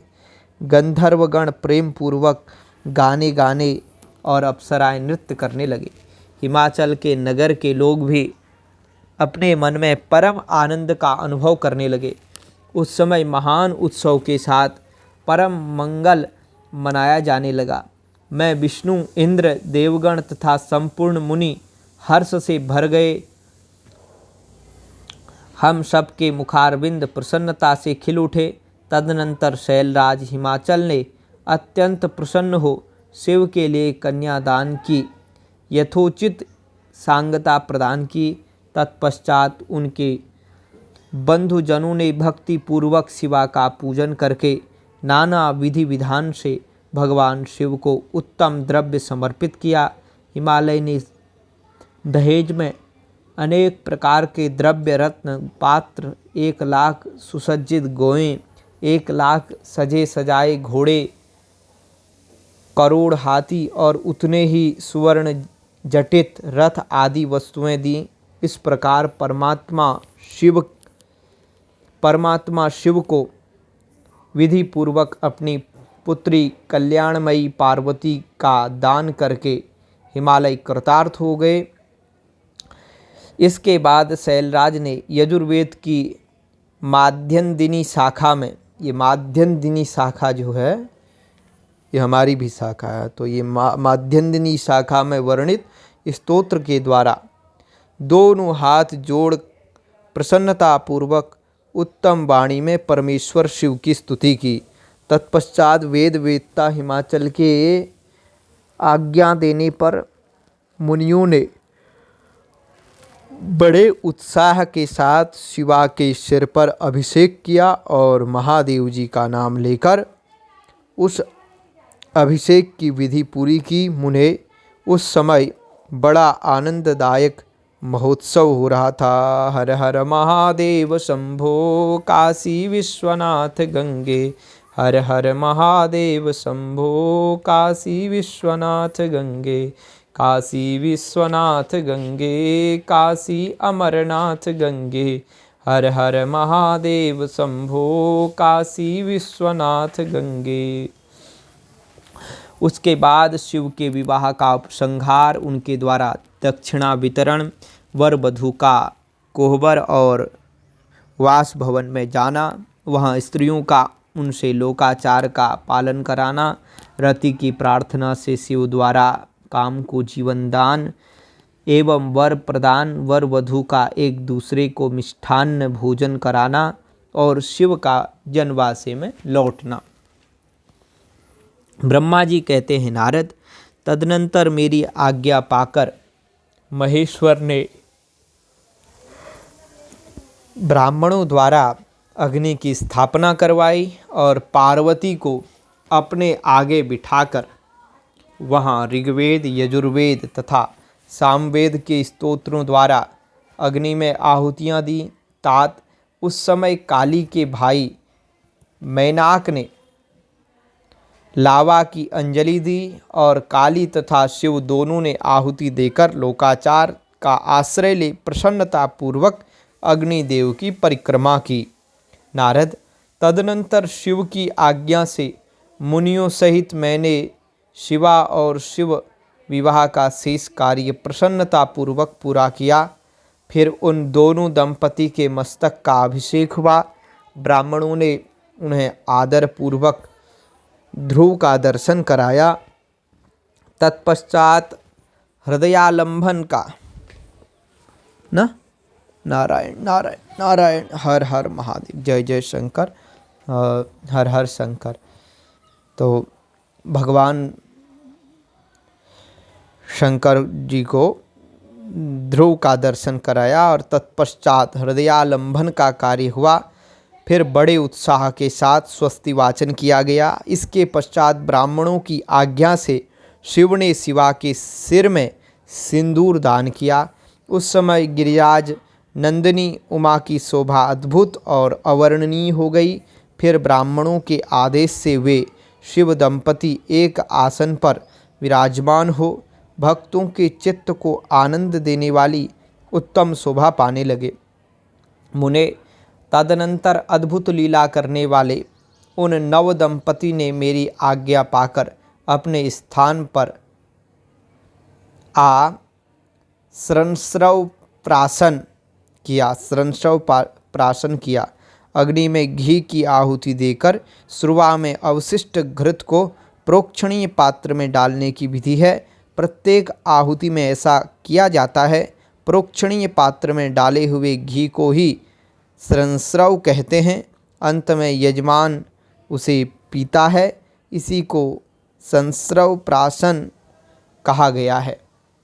तो इस प्रकार विधि पूर्वक उस वैवाहिक यज्ञ के पूर्ण हो जाने पर भगवान शिव ने मुझ लोक सृष्टा ब्रह्मा को पूर्ण पात्र प्रदान किया। फिर शंभु ने आचार्य को गोदान किया। मंगलदायक दो बड़े बड़े दान बताए गए हैं, वे भी सहर्ष संपन्न किए। तत्पश्चात उन्होंने बहुत से ब्राह्मणों को पृथक पृथक 100 सुवर्ण मुद्राएं दी, करोड़ों रत्न दान किए और अनेक प्रकार के द्रव्य बांटे। उस समय सब देवता तथा दूसरे दूसरे चराचर जीव मन में बड़े प्रसन्न हुए और जोर जोर से जय जयकार की ध्वनि होने लगी। सब लोग मांगलिक शब्द और मांगलिक शब्द होने लगे, मांगलिक गीत होने लगे। वाद्यों की मनोहर ध्वनि सबके आनंद को बढ़ाने लगी। इसके बाद श्री विष्णु, मैं देवता और मैं मने ब्रह्मा, देवता, ऋषि तथा अन्य सब लोग गिरिराज से आज्ञा ले बड़ी प्रसन्नता के साथ शीघ्र अपने अपने डेरे में चले आए। उस समय हिमालय नगर की स्त्रियां आनंद मग्न हो शिव और पार्वती को लेकर कोहबर में गईं। वहां उन सब ने आदर पूर्वक वर वधू से लोकाचार का संपादन कराया। उस समय सब ओर परमानंददायक महान उत्साह छा रहा था। तदनंतर वे स्त्रियां उन लोक कल्याणकारी दंपति को साथ ले परम दिव्य वास भवन कौतुकागार में गईं और वहाँ भी प्रसन्नतापूर्वक लोकाचार का संपादन किया। और इसके बाद गिरिराज के नगर की शोभा, गिरिराज की जो शोभा है स्त्रियों से है, तो गिरिराज के नगर की स्त्रियों ने समीप आकर मंगल कृत्य करके उन नव दंपति को केली गृह में पहुंचाया और जय ध्वनि करती हुई वे उनके गठबंधन की गांठ खोलने आदि का कार्य संपन्न करने लगी। उन्होंने किया और उस समय उन नूतन दंपति को देखने के लिए 16 दिव्य रानियां बड़े आदर के साथ शीघ्रता पूर्वक वहां आईं। उनके नाम इस प्रकार हैं: सरस्वती, लक्ष्मी, सावित्री, गंगा, अदिति, शची, लोपामुद्रा, अरुंधति, अहल्या, तुलसी, स्वाहा, रोहिणी, पृथ्वी, शतरूपा, संज्ञा तथा रति। ये देवांगनाएं तथा मनोहारिणी देवकन्या, नागकन्या और मुनिकन्याएं भी वहां आ पहुंची। वहां जितनी स्त्रियां उपस्थित थीं उन सब की गणना करने में कौन समर्थ है। उनके दिए हुए रत्नमय सिंहासन पर भगवान शिव प्रसन्नतापूर्वक बैठे। उस समय उन्होंने शिव से नाना प्रकार की विनोदपूर्ण बातें कहीं। तदनंतर प्रसन्न चित्त हुए महेश्वर ने अपनी पत्नी के साथ मिष्ठान्न भोजन और आचमन करके कपूर डाला हुआ पान खाया। इसी अवसर पर अनुकूल समय जान प्रसन्न हुई रति ने दीनवत्सल भगवान शंकर से कहा, भगवान, पार्वती का पाणी ग्रहण करके आपने अत्यंत दुर्लभ सौभाग्य प्राप्त किया है। बताइए, मेरे प्राणनाथ को जो सर्वथा स्वार्थ रहित थे आपने क्यों भस्म कर डाला। अब यहाँ मेरे पति को जीवित कीजिए और अपने अंतःकरण में काम संबंधी व्यापार को जगाइए। आपको और मुझको जो समान रूप से वियोग जनित संताप हुआ है उसे दूर कीजिए। महेश्वर, आपके इस विवाहोत्सव में सब लोग सुखी हुए हैं, केवल मैं ही अपने पति के बिना दुख में डूबी हुई हूँ। देव शंकर, प्रसन्न होइए और मुझे सनाथ कीजिए। दीनबंधो, परम प्रभो, अपनी कही हुई बात को सत्य कीजिए। चराचर प्राणियों सहित तीनों लोकों में आपके सिवा दूसरा कौन है जो मेरे दुख का नाश करने में समर्थ हो। ऐसा जानकर आप मुझ पर दया कीजिए। दीनों पर दया करने वाले दीनानाथ, सबको आनंद प्रदान करने वाले, अपने इस विवाहोत्सव में मुझे भी उत्सव संपन्न बनाइए। मेरे प्राणनाथ के जीवित होने पर ही अपनी प्रिया पार्वती के साथ आपका सुंदर विहार परिपूर्ण होगा, इसमें संशय नहीं है। सर्वेश्वर, आप सब कुछ करने में समर्थ हैं क्योंकि आप ही परमेश्वर हैं। यहाँ अधिक कहने से क्या लाभ। सर्वेश्वर, आप शीघ्र मेरे पति को जीवित कीजिए। ऐसा कहकर रति ने गांठ में बंधा हुआ कामदेव के शरीर का भस्म शंभु को दे दिया और उनके सामने कहा, हानाथ हानाथ कहकर रोने लगी। और रति का रोदन सुनकर सरस्वती आदि सभी देवियां रोने लगीं और अत्यंत दीन वाणी में बोली, प्रभु, आपका नाम भक्त वत्सल है, आप दीन बंधु और दया के सागर हैं, अतः काम को जीवन दान दीजिए और रति को उत्साहित कीजिए, आपको नमस्कार है। ब्रह्मा जी कहते हैं, नारद, उन सब की यह बात सुनकर महेश्वर प्रसन्न हो गए और उन करुणामय शंकर ने तत्काल ही रति पर कृपा की। भगवान शूलपाणी की अमृतमयी दृष्टि पड़ते ही पहले जैसे रूप, वेश और चिन्ह से युक्त अद्भुत मूर्तिधारी सुंदर कामदेव उस भस्म से प्रकट हो गया। अपने पति को वैसे ही रूप, आकृति, मंद मुस्कान और धनुष बाण से युक्त देख रति ने महेश्वर को प्रणाम किया। वह कृतार्थ हो गई और उसने प्राणनाथ की प्राप्ति कराने वाले भगवान शिव का अपने जीवित पति के साथ हाथ जोड़कर बारंबार स्तवन किया। पत्नी सहित काम की हुई स्तुति को सुनकर दयार्द्र हृदय भगवान शंकर अत्यंत प्रसन्न हुए और इस प्रकार बोले। शंकर जी ने कहा, मनोभव, पत्नी सहित तुमने जो स्तुति की है उससे मैं बहुत प्रसन्न हूँ। स्वयं प्रकट होने वाले काम, तुम वर मांगो, मैं तुम्हें मनोवांछित वस्तु दूंगा। शंभु का यह वचन सुनकर कामदेव महान आनंद में निमग्न हो गया। हाथ जोड़ मस्तक झुकाकर गदगद वाणी में बोला। कामदेव ने कहा, देव देव महादेव, करुणा सागर प्रभो, यदि आप मुझ पर प्रसन्न हैं तो मेरे लिए आनंददायक होइए। और प्रभो, पूर्व काल में मैंने जो अपराध किया था उसे क्षमा कीजिए। स्वजनों के प्रति परम प्रेम और अपने चरणों की भक्ति दीजिए। कामदेव का यह कथन सुनकर परमेश्वर शिव प्रसन्न होकर के बोले, बहुत अच्छा।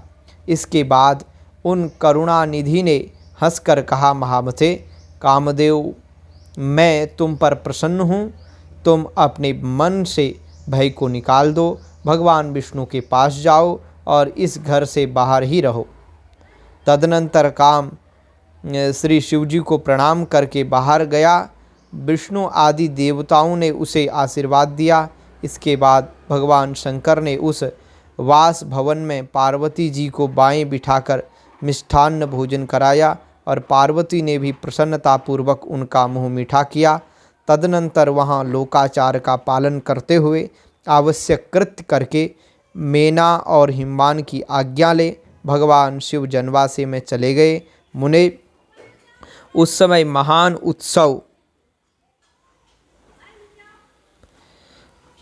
उत्सव हुआ और वेद मंत्रों की ध्वनि होने लगी। लोग चारों प्रकार के बाजे बजाने लगे। अमरकोश में जो 4 प्रकार के बाजे बताए गए हैं, संसार के सभी प्राचीन अथवा अर्वाचीन वाद्य उन्हीं के अंतर्गत हैं। उनके नाम इस प्रकार हैं, तत्, आनद्ध, सुशिर और घन। तत् वह बाजा है जिसमें तार का विस्तार हो, जैसे वीणा, सितार आदि। जिसे चमड़े से मढ़ाकर कसा गया हो वह आनद्ध कहलाता है, जैसे ढोल, मृदंग, नगारा आदि जिसमें छेद हो और उसमें हवा भरकर स्वर निकाला जाता हो उसे सुशिर कहते हैं, जैसे बंशी, शंख, बिगुल, हारमोनियम आदि। और कांसे से झांझ आदि को घन कहते हैं। तो ऐसे करके चारों प्रकार के बाजे बजाने लगे। जनवासे में अपने स्थान पर पहुंचकर शिव ने लोकाचारवश मुनियों को प्रणाम किया और श्री हरि को और मुझे भी मस्तक झुकाया। फिर सब देवता आदि ने उनकी वंदना की। उस समय वहाँ जय जयकार, नमस्कार तथा समस्त विघ्नों का विनाश करने वाली शुभदायिनी वेद ध्वनि भी होने लगी। इसके बाद मैंने भगवान विष्णु ने तथा इंद्र, ऋषि और सिद्ध आदि ने भी शंकर जी की स्तुति की। गिरिजा नायक महेश्वर की स्तुति करके वे विष्णु आदि देवता प्रसन्नतापूर्वक उनकी यथोचित सेवा में लग गए। तत्पश्चात लीला पूर्वक शरीर धारण करने वाले महेश्वर शंभु ने उन सब को सम्मान दिया। फिर उन महेश्वर की आज्ञा पाकर वे विष्णु आदि देवता अत्यंत प्रसन्न हो अपने अपने विश्राम स्थान को गए। बोलो भक्त वत्सल भगवान की जय। हर हर महादेव शंभो काशी विश्वनाथ गंगे। हर हर महादेव शंभो काशी विश्वनाथ गंगे। रात को परम सुंदर सजे हुए वासगृह में शयन करके प्रातःकाल भगवान शिव का जनवासी में आगमन। ब्रह्मा जी कहते हैं तात, तदनंतर भाग्यवानों में श्रेष्ठ और चतुर गिरिराज हिमवान ने बारातियों को भोजन कराने के लिए अपने आंगन को सुंदर ढंग से सजाया तथा अपने पुत्रों एवं अन्यान्य पर्वतों को भेजकर शिव सहित सब देवताओं को भोजन के लिए बुलाया। जब सब लोग आ गए तब उनको बड़े आदर के साथ उत्तमोत्तम भोज्य पदार्थों का भोजन कराया। भोजन के पश्चात हाथ मुँह धो कुल्ला करके विष्णु आदि सब देवता विश्राम के लिए प्रसन्नतापूर्वक अपने अपने डेरे में गए। मैना की आज्ञा से साध्वी स्त्रियों ने भगवान शिव से भक्ति पूर्वक प्रार्थना करके उन्हें महान उत्सव से परिपूर्ण सुंदर वास भवन में ठहराया। मैना के दिए हुए मनोहर रत्न सिंहासन पर बैठकर आनंदित हुए शंभु ने उस वास मंदिर का निरीक्षण किया। वह भवन प्रज्वलित हुए करोड़ों रत्नमय प्रदीपों के कारण अद्भुत प्रभा से उद्भासित हो रहा था। वहाँ रत्नमय पात्र तथा रत्नों के ही कलश रखे गए थे। मोती और मणियों से सारा भवन जगमगा रहा था। रत्नमय दर्पण की शोभा से संपन्न तथा श्वेत चवरों से अलंकृत था। मुक्ता मणियों की सुंदर मालाओं बंदरवारों से आवेष्टित हुआ वह वास भवन बड़ा समृद्धिशाली दिखाई देता था। उसकी कहीं उपमा नहीं थी। वह महादिव्य, अति विचित्र, मनोहर तथा मन को आह्लाद प्रदान करने वाला था। उसके फर्श पर नाना प्रकार की रचनाएं की गई थी। बेल बूटे निकाले गए थे और शिवजी के दिए हुए वर का ही महान एवं अनुपम प्रभाव दिखाता हुआ वह शोभाशाली भवन शिवलोक के नाम से प्रसिद्ध किया गया था। नाना प्रकार के सुगंधित श्रेष्ठ द्रव्यों से सुवासित तथा सुंदर प्रकाश से परिपूर्ण था। वहाँ चंदन और अगर की सम्मिलित गंध फैल रही थी। उस भवन में फूलों की सेज बिछी हुई थी। विश्वकर्मा का बनाया हुआ वह भवन नाना प्रकार के विचित्र चित्रों से सुसज्जित था। श्रेष्ठ रत्नों की सारभूत मणियों से निर्मित सुंदर हारों द्वारा उस वासगृह को अलंकृत किया गया था। उसमें विश्वकर्मा द्वारा निर्मित कृत्रिम वैकुंठ, ब्रह्मलोक, कैलाश, इंद्र भवन तथा शिवलोक आदि दिख रहे थे। ऐसे आश्चर्यजनक शोभा से संपन्न उस वास भवन को देखकर गिरिराज हिमालय की प्रशंसा करते हुए भगवान महेश्वर बहुत संतुष्ट हुए। वहाँ अति रमणीय रत्नजटित उत्तम पलंग पर परमेश्वर शिव बड़ी प्रसन्नता से लीलापूर्वक सोए।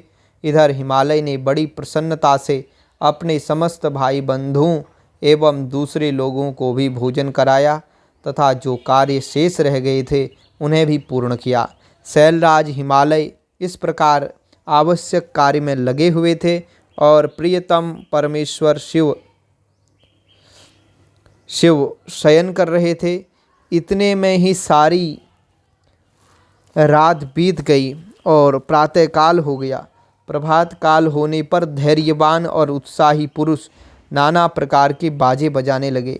उस समय श्री विष्णु आदि सब देवता सानंद उठे। अपने इष्टदेव देवेश्वर शिव का स्मरण करके वहाँ से कैलाश को चलने के लिए जल्दी जल्दी तैयार हो गए।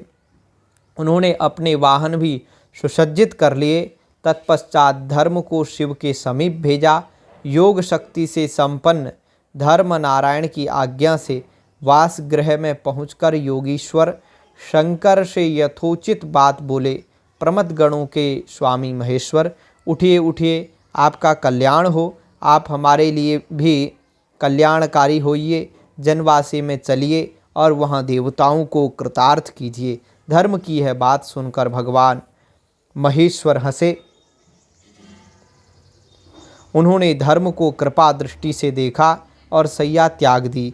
इसके बाद धर्म से हंसते हुए बोले, तुम आगे चलो, मैं भी वहाँ शीघ्र ही आऊँगा, इसमें संशय नहीं है। भगवान शिव के ऐसा कहने पर धर्म जनवासे में गए। तत्पश्चात शंभु भी स्वयं वहाँ आ जाने को उद्यत हुए।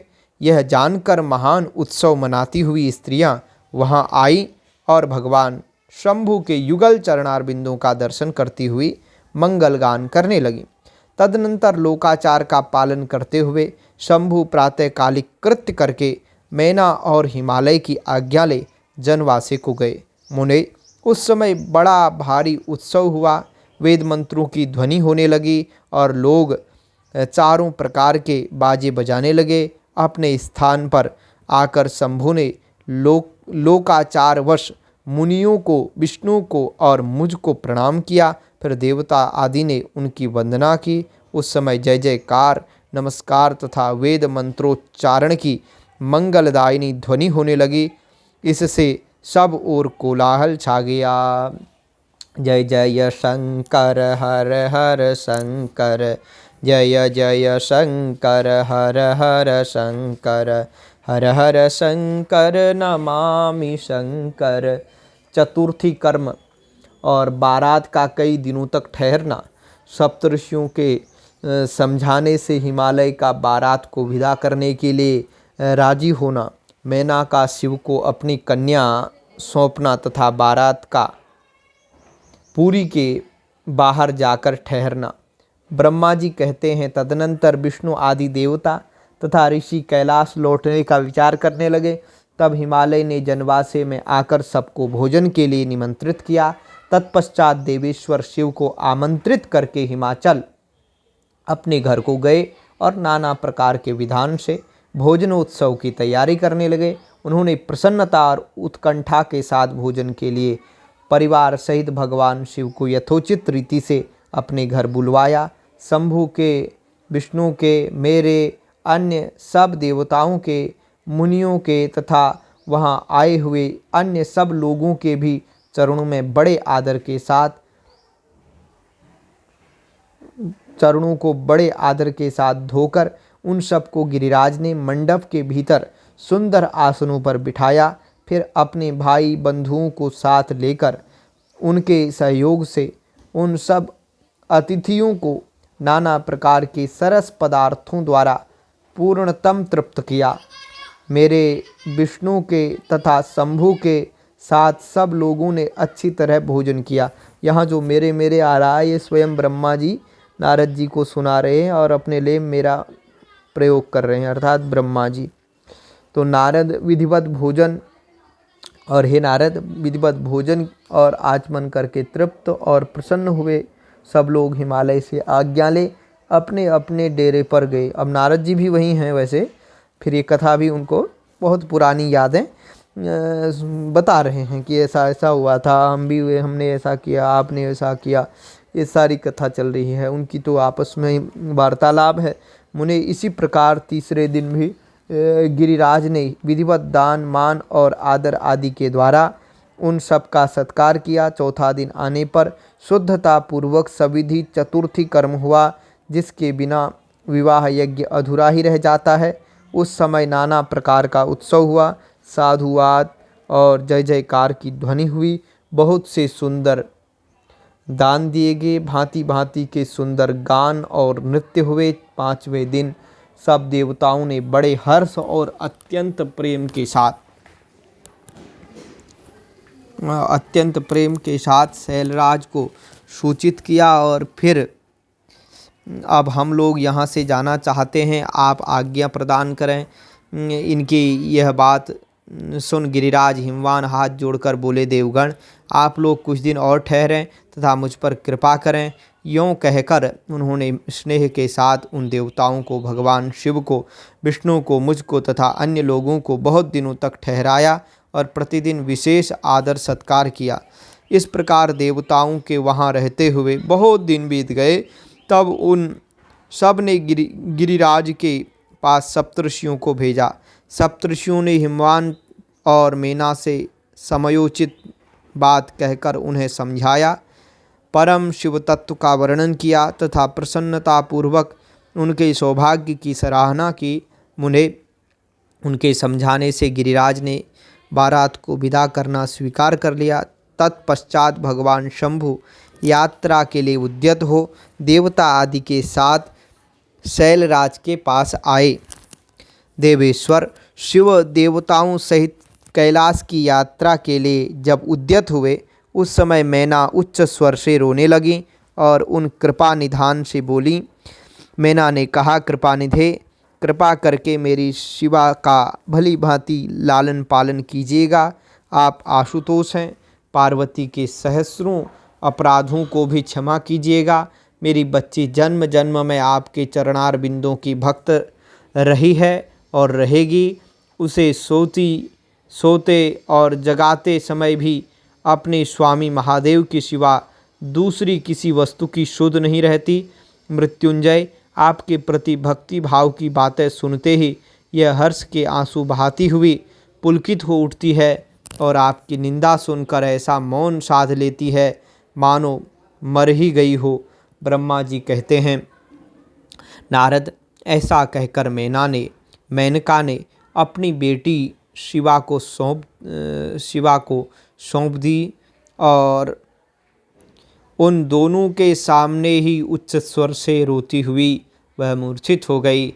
तब महादेव जी ने मेना को समझाकर सचेत किया और उनसे विदा ले देवताओं के साथ महान उत्साहपूर्वक यात्रा की। वे सब देवता अपने स्वामी शिव तथा सेवक गणों के साथ चुपचाप कैलाश पर्वत की ओर प्रस्थित हुए। वे मन ही मन शिव का चिंतन कर रहे थे। हिमाचल पुरी के बाहरी बगीचे में आकर शिव सहित सब देवता हर्ष और उत्साह के साथ ठहर गए और शिवा के आगमन की प्रतीक्षा करने लगे। मुनीश्वर, इस प्रकार देवताओं सहित शिव की श्रेष्ठ यात्रा का वर्णन किया गया है। अब शिवा की यात्रा का वर्णन सुनो, जो विरह व्यथा और आनंद दोनों से संयुक्त है। हर हर महादेव शंभो, काशी विश्वनाथ गंगे, काशी विश्वनाथ गंगे, काशी अमरनाथ गंगे, काशी विश्वनाथ गंगे, माता पार्वती संगे। मैना की इच्छा के अनुसार एक ब्राह्मण पत्नी का पार्वती को पतिव्रत धर्म का उपदेश देना। ब्रह्मा जी कहते हैं, नारद, तदनंतर सप्तऋषियों ने हिमालय से कहा, गिरिराज, अब आप अपनी पुत्री पार्वती देवी की यात्रा का उचित प्रबंध करें। मुनीश्वर, यह सुनकर पार्वती के भावी विरह का अनुभव करके गिरिराज कुछ काल तक अधिक प्रेम के कारण विषाद में डूबे रह गए। कुछ देर बाद सचेत हो शैलराज ने तथास्तु कहकर मैना को संदेश दिया। मुने हिमवान का संदेश पाकर हर्ष और शोक के वशीभूत हुई मैना पार्वती को विदा करने के लिए उद्यत हुई। शैलराज की प्यारी पत्नी मैना ने विधिपूर्वक वैदिक एवं लौकिक कुलाचार का पालन किया और उस समय नाना प्रकार के उत्सव मनाए। फिर उन्होंने नाना प्रकार के रत्न जटित सुंदर वस्त्रों और 12 आभूषणों द्वारा राजोचित श्रृंगार करके पार्वती जी को विभूषित किया और तत्पश्चात मैना के मनोभाव को जानकर एक सती साध्वी ब्राह्मण पत्नी ने गिरिजा को उत्तम पातिव्रत्य की शिक्षा दी। ब्राह्मण पत्नी बोली, गिरिराज किशोरी, तुम प्रेम पूर्वक मेरा यह वचन सुनो। यह धर्म को बढ़ाने वाला, इहलोक और परलोक में भी आनंद देने वाला तथा श्रोताओं को भी सुख की प्राप्ति कराने वाला है। संसार में पतिव्रता नारी ही धन्य है, दूसरी नहीं। वही विशेष रूप से पूजनीय है। पतिव्रता सब लोगों को पवित्र करने वाली और समस्त पाप राशि को नष्ट कर देने वाली है। शिवे, जो पति को परमेश्वर के समान मानकर प्रेम से उसकी सेवा करती है, वह इस लोक में संपूर्ण भोगों का उपभोग करके अंत में कल्याणमयी गति को पाती है। धन्या पतिव्रता नारी नान्या पूज्या विशेषतः पावनी सर्वलोकानां सर्वपापोघनाशिनी सेवते या पतिं प्रेम्णा परमेश्वर वक्षिवे इह भुक्त्वाखिलान् भोगान् अन्ते पत्या शिवां गतिम्। सावित्री, लोपामुद्रा, अरुंधति, सांडली, शतरूपा, अनसूया, लक्ष्मी, स्वधा, सती, संज्ञा, सुमति, श्रद्धा, मीना और स्वाहा, ये तथा और भी बहुत सी स्त्रियां साध्वी कही गई हैं। यहाँ विस्तार भय से उनका नाम नहीं लिया गया। वे अपने पातिव्रत्य के बल से ही सब लोगों की पूजनीया तथा ब्रह्मा, विष्णु, शिव एवं मुनीश्वरों की भी माननीया हो गई हैं। इसलिए तुम्हें अपने पति भगवान शंकर की सदा सेवा करनी चाहिए। वे दीन दयालु, सबके सेवनीय और सत्पुरुषों के आश्रय हैं। श्रुतियों और स्मृतियों में पातिव्रत धर्म को महान बताया गया है। इसको जैसा श्रेष्ठ बताया जाता है वैसा दूसरा धर्म नहीं है, यह निश्चय पूर्वक कहा जा सकता है। पातिव्रत्य धर्म में तत्पर रहने वाली स्त्री अपने प्रिय पति के भोजन कर लेने पर ही भोजन करे। शिवे जब पति खड़ा हो तब साध्वी स्त्री को भी खड़ी रहनी चाहिए और शुद्ध बुद्धि वाली साध्वी स्त्री प्रतिदिन अपने पति के सो जाने पर सोए और उसके जागने से पहले ही जाग जाए। वह छल कपट छोड़कर सदा उसके लिए हितकर कार्य ही करे। शिवे साध्वी स्त्री को चाहिए कि जब तक वस्त्राभूषणों से विभूषित न हो ले तब तक वह अपने को पति की दृष्टि के सम्मुख न लाए। यदि पति किसी कार्य से परदेश में गया हो तो उन दिनों उसे कदापि श्रृंगार नहीं करना चाहिए। पतिव्रता स्त्री कभी पति का नाम न ले। पति के कटु वचन कहने पर भी वह बदले में कड़ी बात न कहे। पति के बुलाने पर वह घर के सारे कार्य छोड़कर तुरंत उसके पास चली जाए और हाथ जोड़ प्रेम से मस्तक झुकाकर पूछे, नाथ किस लिए इस दासी को बुलाया है? मुझे सेवा के लिए आदेश देकर अपनी कृपा से अनुग्रहित कीजिए। फिर पति जो आदेश दे उसका वह प्रसन्न हृदय से पालन करे। वह घर के दरवाजे पर देर तक खड़ी न रहे, दूसरे के घर न जाए, कोई गोपनीय बात जानकर हर एक के सामने उसे प्रकाशित न करे। पति के बिना कहे ही उनके लिए भोजन सामग्री स्वयं जुटा दे तथा उनके हित साधन के यथोचित अवसर की प्रतीक्षा करती रहे। पति की आज्ञा के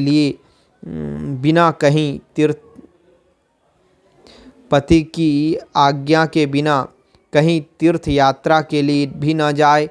लोगों की भीड़ से भी भरी हुई सभा या मेले आदि के उत्सवों का देखना वह दूर से ही त्याग दे। जिस नारी को तीर्थ यात्रा का फल पाने की इच्छा हो उसे अपने पति का चरणोदक पीना चाहिए। उसके लिए उसी में सारे तीर्थ और क्षेत्र हैं, इसमें संशय नहीं है। तीर्थार्दिनी तु या नारी पति पादोदकं पिबेत तस्मिन् सर्वाणि तीर्थानि क्षेत्राणि न च संशयः। पतिव्रता नारी पति के उच्छिष्ट अन्न आदि को परम प्रिय भोजन मानकर ग्रहण करे और पति जो कुछ दे उसे महाप्रसाद मानकर सिरोधारी करे। देवता, पितर, अतिथि, सेवकगण तथा गौ भिक्षु समुदाय के लिए अन्न का भाग दिए बिना कदापि भोजन न करे।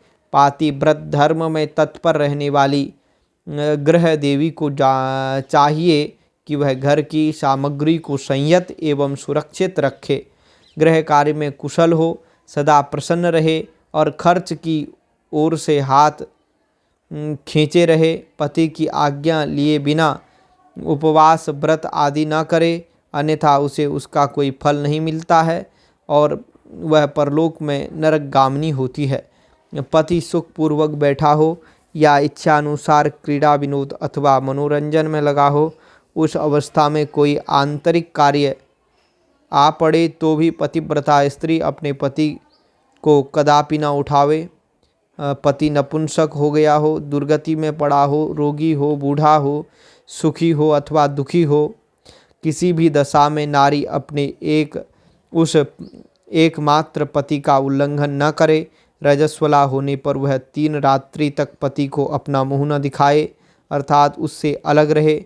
जब तक स्नान करके शुद्ध न हो जाए तब तक अपनी कोई बात भी वह पति के कानों में न पड़ने दे। अच्छी तरह स्नान करने के पश्चात सबसे पहले वह अपने पति के मुख का दर्शन करे, दूसरे किसी का मुँह कदापि न देखे अथवा मन ही मन पति का चिंतन करके सूर्य का दर्शन करे। पति की आयु बढ़ने की अभिलाषा रखने वाली पतिव्रता नारी हल्दी, रोली, सिंदूर, काजल आदि, चोली, पान, मांगलिक आभूषण आदि, केसों का संवारना, चोटी गूंथना तथा हाथ कान के आभूषण, इन सब को अपने शरीर से दूर न करे। धोबिन, छिनाल या कुलटा सन्यासिनी और भाग्यहीना स्त्रियों को वह कभी अपनी सखी न बनावे।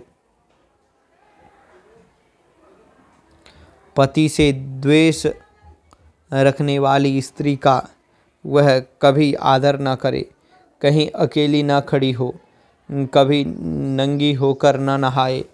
सती स्त्री ओखली, मूसल, झाड़ू, सिल, जांत और द्वार के ओखड़ के नीचे वाली लकड़ी पर कभी न बैठे और मैथुन काल के सिवा और किसी समय वह पति के सामने धृष्टता न करे। जिस वस्तु में पति की रुचि हो उससे वह स्वयं भी प्रेम करे। पतिव्रता देवी सदा पति का हित चाहने वाली होती है और वह पति के हर्ष में हर्ष माने। पति के मुख पर विषाद की छाया देख स्वयं भी विषाद में डूब जाए तथा वह प्रियतम पति के प्रति ऐसा बर्ताव करे जिससे वह उन्हें प्यारी लगे। पुण्यात्मा पतिव्रता स्त्री संपत्ति और विपत्ति में भी पति के लिए एक सी ही रहे, अपने मन में कभी विकार ना आने दे और सदा धैर्य धारण किए रहे। घी, नमक, तेल आदि के समाप्त हो जाने पर भी पतिव्रता स्त्री पति से सहसा यह ना कहे कि अमुक वस्तु नहीं है, वह पति को कष्ट या चिंता में न डाले। देवेश्वरी पतिव्रता नारी के लिए एकमात्र पति ही ब्रह्मा, विष्णु और शिव से भी अधिक माना गया है। उसके लिए अपना पति शिवरूप ही है। विधेर विष्णुर हराद्वापि पतिरेकोधिको मतः पतिव्रताया देवेशी स्वपति शिव एव च। विधेर विष्णुर हराद्वापि पतिरेको अधिको मतः पतिव्रताया देवेशी स्वपति शिव एव च। तो जो पति की आज्ञा का उल्लंघन करके व्रत और उपवास आदि के नियम का पालन करती है वह पति की आयु हर लेती है और मरने पर नरक में जाती है। जो स्त्री पति के कुछ कहने पर क्रोधपूर्वक कठोर उत्तर देती है वह गांव में कुतिया और निर्जन वन में शियारिन होती है। नारी पति से ऊंचे आसन पर न बैठे, दुष्ट पुरुष के निकट न जाए और पति से कभी कातर वचन न बोले, किसी की निंदा न करे, कलह को दूर से ही त्याग दे, गुरुजनों के निकट न तो उच्च स्वर से बोले और न हंसे।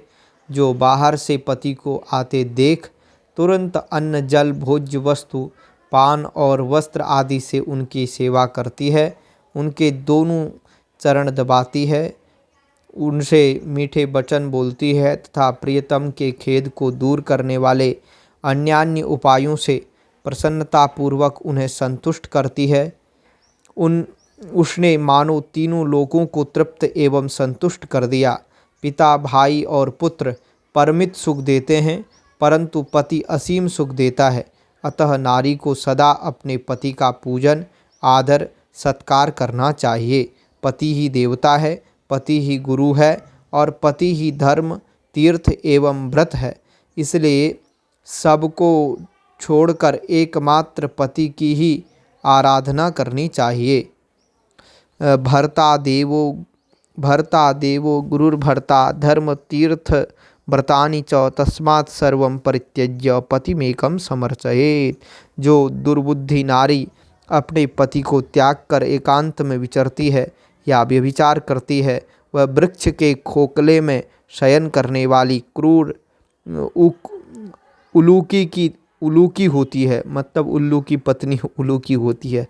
तो जो पराये पुरुष को कटाक्षपूर्ण दृष्टि से देखती एवं ऐसा तानी देखने वाली होती है, जो पति को छोड़कर अकेले मिठाई खाती है, वह गांव में सुअरी होती है अथवा बकरी होकर अपनी ही विष्ठा खाती है। जो पति को तू कहकर बोलती है, वह गूंगी होती है। जो सोच से सदा ईर्ष्या रखती है, वह दुर्भाग्यवती होती है। जो पति की आंख बचाकर किसी दूसरे पुरुष पर दृष्टि डालती है, वह कानी टेढ़ी मुँहवाली तथा कुरूपा होती है। जैसे निर्जीव शरीर तत्काल अपवित्र हो जाता है, उसी तरह पतिहीना नारी भली भांति स्नान करने पर भी सदा अपवित्र ही रहती है। लोक में वह माता धन्य है, वह जन्मदाता पिता धन्य है तथा वह पति भी धन्य है, जिसके घर में पतिव्रता देवी वास करती है। पतिव्रता के पुण्य से पिता, माता और पति के कुलों की 3-3 पीढ़ियों के लोग स्वर्ग लोक में सुख भोगते हैं। साधन्या जननी लोके स धन्यो जनक पिता धन्यः स च पतिर्यस्य गृहे देवी पतिव्रता। पितृवंश्या मातृवंश्या पतिवंश्यास्त्रयस्त्रयः पतिव्रतायाः पुण्येन स्वर्गे सौख्यानि भुंजते। जो दुराचारिणी स्त्रियां अपना शील भंग कर देती हैं, वे अपने माता पिता और पति तीनों के कुलों को नीचे गिराती हैं तथा इस लोक और परलोक में भी दुख भोगती हैं। पतिव्रता का पैर जहाँ जहाँ पृथ्वी का स्पर्श करता है, वहाँ वहाँ की भूमि पापहारिणी तथा परम पावन बन जाती है। पतिव्रतायाश्चरणो यत्र यत्र स्पृशेद भुवं तत्र तत्र भवेत् सा ही पापहंत्री सुपावनी। भगवान सूर्य, चंद्रमा तथा वायुदेव भी अपने पाप को पवित्र करने के लिए ही पतिव्रता का स्पर्श करते हैं और किसी दृष्टि से नहीं। जल भी सदा पतिव्रता का स्पर्श करना चाहता है और उसका स्पर्श करके वह अनुभव करता है कि आज मेरी जड़ता का नाश हो गया तथा आज मैं दूसरों को पवित्र करने वाला बन गया। भार्या ही गृहस्थ आश्रम की जड़ है, भार्या ही सुख का मूल है, भार्या से ही धर्म के फल की प्राप्ति होती है तथा भार्या ही संतान की वृद्धि में कारण है। भार्या मूलम गृहस्थस्य भार्या मूलम सुखस्य च भार्या धर्म फलावाप्त्यै भार्या संतान वृद्धये। क्या क्या घर में अपने रूप और लावण्य पर गर्व करने वाली स्त्रियां नहीं हैं, परंतु पतिव्रता स्त्री तो विश्वनाथ शिव के प्रति भक्ति होने से ही प्राप्त होती है। भार्या से इस लोक और परलोक दोनों पर विजय पाई जा सकती है। भार्याहीन पुरुष देवयज्ञ, पितृयज्ञ और अतिथि यज्ञ करने का अधिकारी नहीं होता। वास्तव में गृहस्थ वही है जिसके घर में पतिव्रता स्त्री है। दूसरी स्त्री तो पुरुष को उसी तरह अपना ग्रास बनाती है, भोग्य बनाती है, जैसे रजावस्था, जरावस्था एवं राक्षसी। जैसे गंगा स्नान करने से शरीर पवित्र होता है, तो जैसे जरावस्था एवं राक्षसी, तो ये ठीक है। जैसे गंगा स्नान करने से शरीर पवित्र होता है, उसी प्रकार पतिव्रता स्त्री का दर्शन करने पर सब कुछ पावन हो जाता है। यथा गंगावगाहेन शरीरं पावनं भवेत् तथा पतिव्रतां दृष्ट्वा सकलं पावनं भवेत्। पति को ही इष्ट देव मानने वाली सती नारी और गंगा में कोई भेद नहीं है। पतिव्रता और उसके पतिदेव उमा और महेश्वर के समान हैं।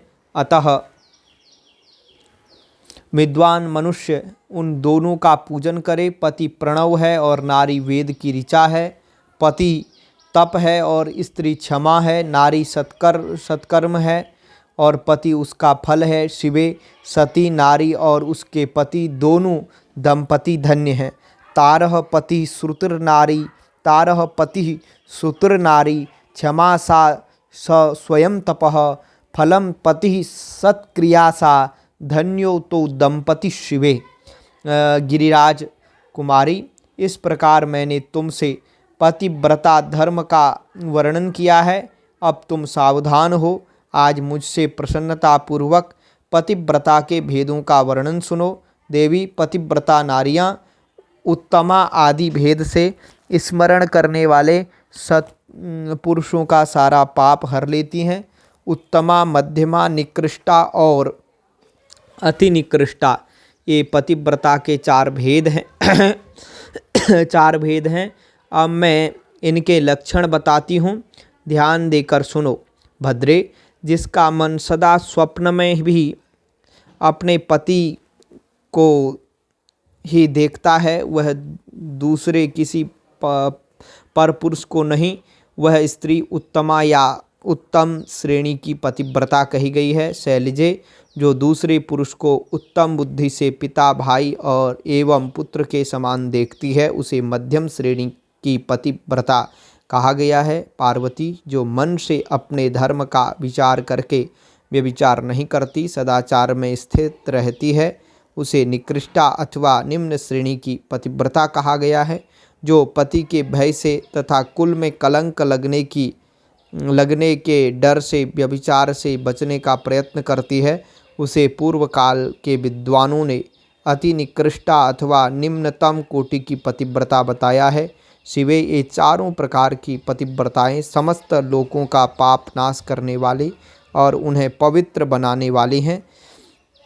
अत्रि की स्त्री अनुसूया ने ब्रह्मा, विष्णु और शिव, इन तीनों देवताओं की प्रार्थना से पातिव्रत्य के प्रभाव का उपभोग करके वाराह के शाप से मरे हुए एक ब्राह्मण को जीवित कर दिया था। शैल राजकुमारी शिवे, ऐसा जानकर तुम्हें नित्य प्रसन्नतापूर्वक पति की सेवा करनी चाहिए। पति सेवन सदा समस्त अभिष्ट फलों को देने वाला है और तुम साक्षात जगदम्बा महेश्वरी हो और तुम्हारे पति साक्षात भगवान शिव हैं। तुम्हारा तो चिंतन मात्र करने से स्त्रियां पतिव्रता हो जाएंगी। देवी, यद्यपि तुम्हारे आगे यह सब कहने का कोई प्रयोजन नहीं है, तथापि आज लोकाचार का आश्रय ले मैंने तुम्हें सती धर्म का उपदेश दिया है। ब्रह्मा जी कहते हैं, नारद, ऐसा कहकर वह ब्राह्मण पत्नी शिवा देवी को मस्तक झुका चुप हो गई। इस उपदेश को सुनकर शंकर प्रिया पार्वती देवी को बड़ा हर्ष हुआ। हर हर महादेव शंभो काशी विश्वनाथ गंगे। अब एक अध्याय और बचा है, इसी के साथ में पार्वती खंड रुद्र संहिता का पार्वती खंड पूर्ण होता है। और भोलेनाथ की ये विवाह की चर्चा हम कई दिनों से श्रवण कर रहे थे और आज ये कथा भी अत्यंत महत्वपूर्ण विषयों के साथ में पूर्णता को प्राप्त हो रहा है। शिव पार्वती तथा उनकी बारात की विदाई, भगवान शिव का समस्त देवताओं को विदा करके कैलाश पर रहना और पार्वती खंड के श्रवण की महिमा। ब्रह्मा जी कहते हैं, नारद, ब्राह्मणी ने देवी पार्वती को पतिव्रत धर्म की शिक्षा देने के पश्चात मैना को बुलाकर कहा, महारानी जी, अब अपनी पुत्री की यात्रा कराइए, इसे विदा कीजिए। तब बहुत अच्छा कहकर वे प्रेम के वशीभूत हो गईं। फिर धैर्य धारण करके उन्होंने काली को बुलाया और उसके वियोग के भय से व्याकुल हो वे बेटी को बारंबार गले से लगाकर अत्यंत उच्च स्वर से रोने लगीं। फिर पार्वती भी करुणाजनक बात कहती हुई जोर जोर से रो पड़ीं। मैना और शिवा दोनों ही विरह शोक से पीड़ित हो मूर्छित हो गईं। पार्वती के रोने से देव पत्नियाँ भी अपनी शुद्ध बुद्ध खो बैठीं। सारी स्त्रियाँ वहाँ रोने लगीं। वे सब की सब अचेत सी हो गईं। उस यात्रा के समय परम प्रभु साक्षात योगीश्वर शिव भी रो पड़े। ये तो बड़ी अद्भुत बात है कि शिव भी रो पड़े। ये तो शिव जी की अद्भुत लीला है। फिर दूसरा कौन चुप रह सकता था।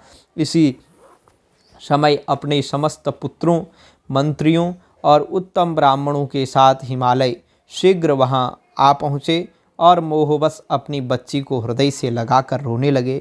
बेटी, तुम मुझे छोड़कर कहाँ चली जा रही हो? ऐसा कहकर सारे जगत को सूना मानते हुए वे बारंबार विलाप करने लगे।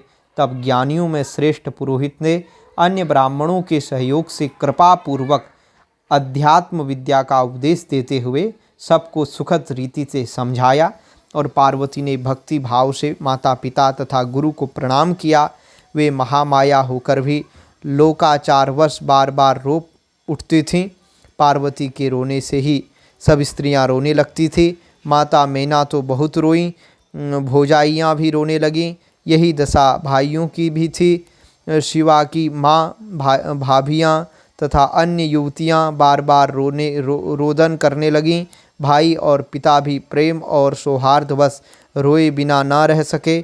उस समय ब्राह्मणों ने मिलकर सबको आदरपूर्वक समझाया और यह सूचित किया कि यात्रा के लिए यह सबसे उत्तम या सुखद समय है तथा सुखद लग्न है। तब हिमालय और मैना ने विवेक पूर्वक धैर्य धारण करके शिवा के बैठने के लिए पालकी मंगवाई।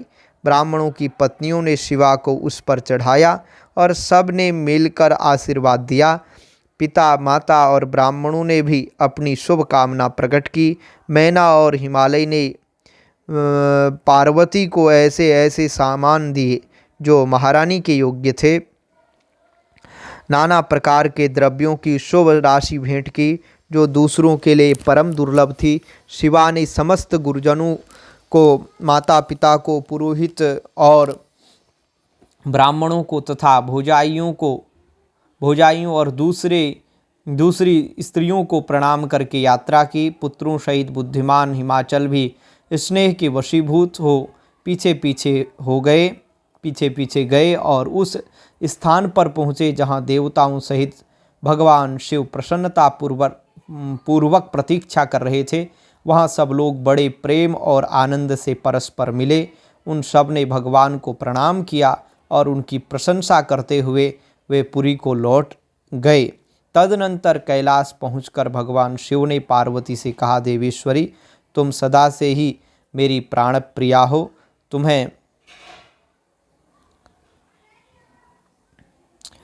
तुम्हें लीला पूर्वक इस बात की याद दिला रहा हूँ। तुम्हें पूर्व जन्म की बातों का स्मरण है, अतः मेरे और अपने नित्य संबंध का यदि तुम्हें स्मरण हो तो बताओ। अपने प्राणनाथ महेश्वर की यह बात सुनकर शंकर की नित्य प्रिया पार्वती मुस्कुराती हुई बोली, प्राणेश्वर, मुझे सब बातों का स्मरण है, किंतु इस समय आप चुप रहिए और इस अवसर के अनुरूप जो कार्य हो उसी को शीघ्र पूर्ण कीजिए। ब्रह्मा जी कहते हैं, नारद, प्रिया पार्वती के सैकड़ों सुधा धाराओं के समान मधुर वचन को सुनकर लोकाचार परायण भगवान विश्वनाथ बड़े प्रसन्न हुए। उन्होंने बहुत सी सामग्रियां एकत्र करके नारायण आदि देवताओं को भांति भांति की मनोहर भोज्य वस्तुएं खिलाईं। इसी तरह अपने विवाह में पधारे हुए दूसरे लोगों को भी भगवान शंकर ने प्रेम पूर्वक सुमधुर रस से युक्त नाना प्रकार का अन्न भोजन कराया। भोजन करने के पश्चात उन सब देवताओं ने नाना रत्नों से विभूषित हो अपनी स्त्रियों और अपने सेवक गणों के साथ आकर प्रभु चंद्रशेखर को प्रणाम किया। फिर प्रिय वचनों द्वारा प्रसन्नतापूर्वक उनकी स्तुति एवं परिक्रमा करके शिव विवाह की प्रशंसा करते हुए वे सब लोग अपने अपने धाम को चले गए। मुने साक्षात भगवान शिव ने लोकाचारवश भगवान विष्णु को और मुझको भी प्रणाम किया। ठीक उसी तरह जैसे वामन रूपधारी श्री हरि ने महर्षि कश्यप को नमस्कार किया था, तब मैंने और भगवान श्री विष्णु ने शिव को हृदय से लगाकर उनको आशीर्वाद दिया। तदनंतर श्रीहरि ने उन्हें परब्रह्म परमात्मा मानकर उनकी उत्तम स्तुति की। इसके बाद मेरे सहित भगवान विष्णु शिव से विदा ले शिवा और शिव को प्रसन्नतापूर्वक हाथ जोड़ करके विवाह की प्रशंसा करते हुए अपने उत्तम धाम को गए। भगवान शिव भी पार्वती के साथ सानंद विहार करते हुए अपने निवास भूत कैलाश पर्वत पर रहने लगे। समस्त शिवगणों को इस विवाह से बड़ा सुख मिला। वे अत्यंत भक्तिपूर्वक शिवा और शिव की आराधना करने लगे। तात इस प्रकार मैंने परम मंगलमय शिव विवाह का वर्णन किया। यह शोकनाशक, आनंददायक तथा धन और आयु की वृद्धि करने वाला है। जो पुरुष भगवान शिव और शिवा में मन लगाकर पवित्र हो प्रतिदिन इस प्रसंग को सुनता अथवा नियम पूर्वक दूसरों को सुनाता है, वह शिवलोक प्राप्त कर लेता है। यह अद्भुत आख्यान कहा गया जो मंगल का आवास स्थान है। यह संपूर्ण विघ्नों को शांत करके समस्त रोगों का नाश करने वाला है। इसके द्वारा स्वर्ग, यश, आयु तथा पुत्र और पौत्रों की प्राप्ति होती है। यह संपूर्ण कामनाओं को पूर्ण करता, इस लोक में भोग देता और परलोक में मोक्ष प्रदान करता है। इस शुभ प्रसंग को सुनने से अपमृत्यु का शमन होता है और परम शांति की प्राप्ति होती है। यह समस्त दुस्वप्नों का नाशक तथा बुद्धि एवं विवेक आदि का साधक है। अपने शुभ की इच्छा रखने वाले लोगों को शिव संबंधी सभी उत्सवों में प्रसन्नता के साथ प्रयत्नपूर्वक इसका पाठ करना चाहिए। यह भगवान शिव को संतोष प्रदान करने वाला है। विशेषतः देवता आदि की प्रतिष्ठा के समय तथा शिव संबंधी सभी कार्यों के प्रसंग में प्रसन्नतापूर्वक इसका पाठ करना चाहिए अथवा पवित्र हो शिव पार्वती के इस कल्याणकारी चरित्र का श्रवण करना चाहिए। ऐसा करने से समस्त कार्य सिद्ध होते हैं। यह सत्य है, सत्य है, सत्य है, इसमें संशय नहीं है। इस प्रकार रुद्र संहिता का पार्वती खंड संपूर्ण होता है। और आगे अब आपको हम रुद्र संहिता के चतुर्थ खंड अर्थात कुमार खंड में आपको कथाएं सुनाएंगे, जिसमें अद्भुत कथाएं हैं, अद्भुत चरित्र हैं। और ये जो चरित्र चलेगा आपका, और उसके पश्चात हमारा युद्ध खंड आएगा। तो ये कुमार खंड जो है, कुमार खंड की कथा लगभग कितने अध्यायों में है, लगता है ये देखो ज़्यादा नहीं है, ये 20 अध्यायों में है। ये समझ लीजिए कि 2 दिन की कथा है। दो घंटा या 1 घंटे में ये पूर्ण होने वाली कथा है। तो ये प्रसंग हम आपको बाद में सुनाएंगे। ये भी हो सकता है कि 1.5 घंटे में पूर्ण हो जाए। आज तो लगभग 2 घंटे होने जा रहे हैं। और फिर उसके बाद युद्ध खंड की कथा आएगी। फिर शतरुद्र संहिता आने के पश्चात फिर कोटि रुद्र संहिता, उमा संहिता, उमा संहिता के बाद कैलाश संहिता, कैलाश संहिता के बाद वायवीय संहिता। इस प्रकार से धीरे धीरे हम अभी तो बहुत लंबा समय तक आपको इस शिव पुराण सुनाएंगे। अभी तो आधी से कम हो रखी है, आधी से ज़्यादा अभी है। तो आप हमारे साथ बने रहिए। हमारे YouTube चैनल में नए हैं तो इसको ज़रूर सब्सक्राइब करें। और साथ ही यदि वीडियो अच्छे लग रही है, कथा अच्छी लग रही है तो लाइक ज़रूर करें, कमेंट में भी बताएं, हर हर महादेव तो ज़रूर ही लिखें। इसी प्रकार सुनते रहिए, बने रहिए। आज हमने नया चित्र आपको दिखाया जिसमें भगवान भोलेनाथ का अर्चन पूजन स्वयं श्री राघवेंद्र सरकार श्री हनुमान जी के साथ में कर रहे हैं। भ्राता लक्ष्मण, सुग्रीव आदि भी वहाँ विराजमान हैं। ये सब छाया चित्र आपके समक्ष है। जय जय जय श्री राधे, जय जय शंकर, हर हर शंकर, नमामि शंकर। इन्हीं शब्दों के साथ आपसे ले रहे हैं विदाई, फिर मिलेंगे। जय श्री राधे।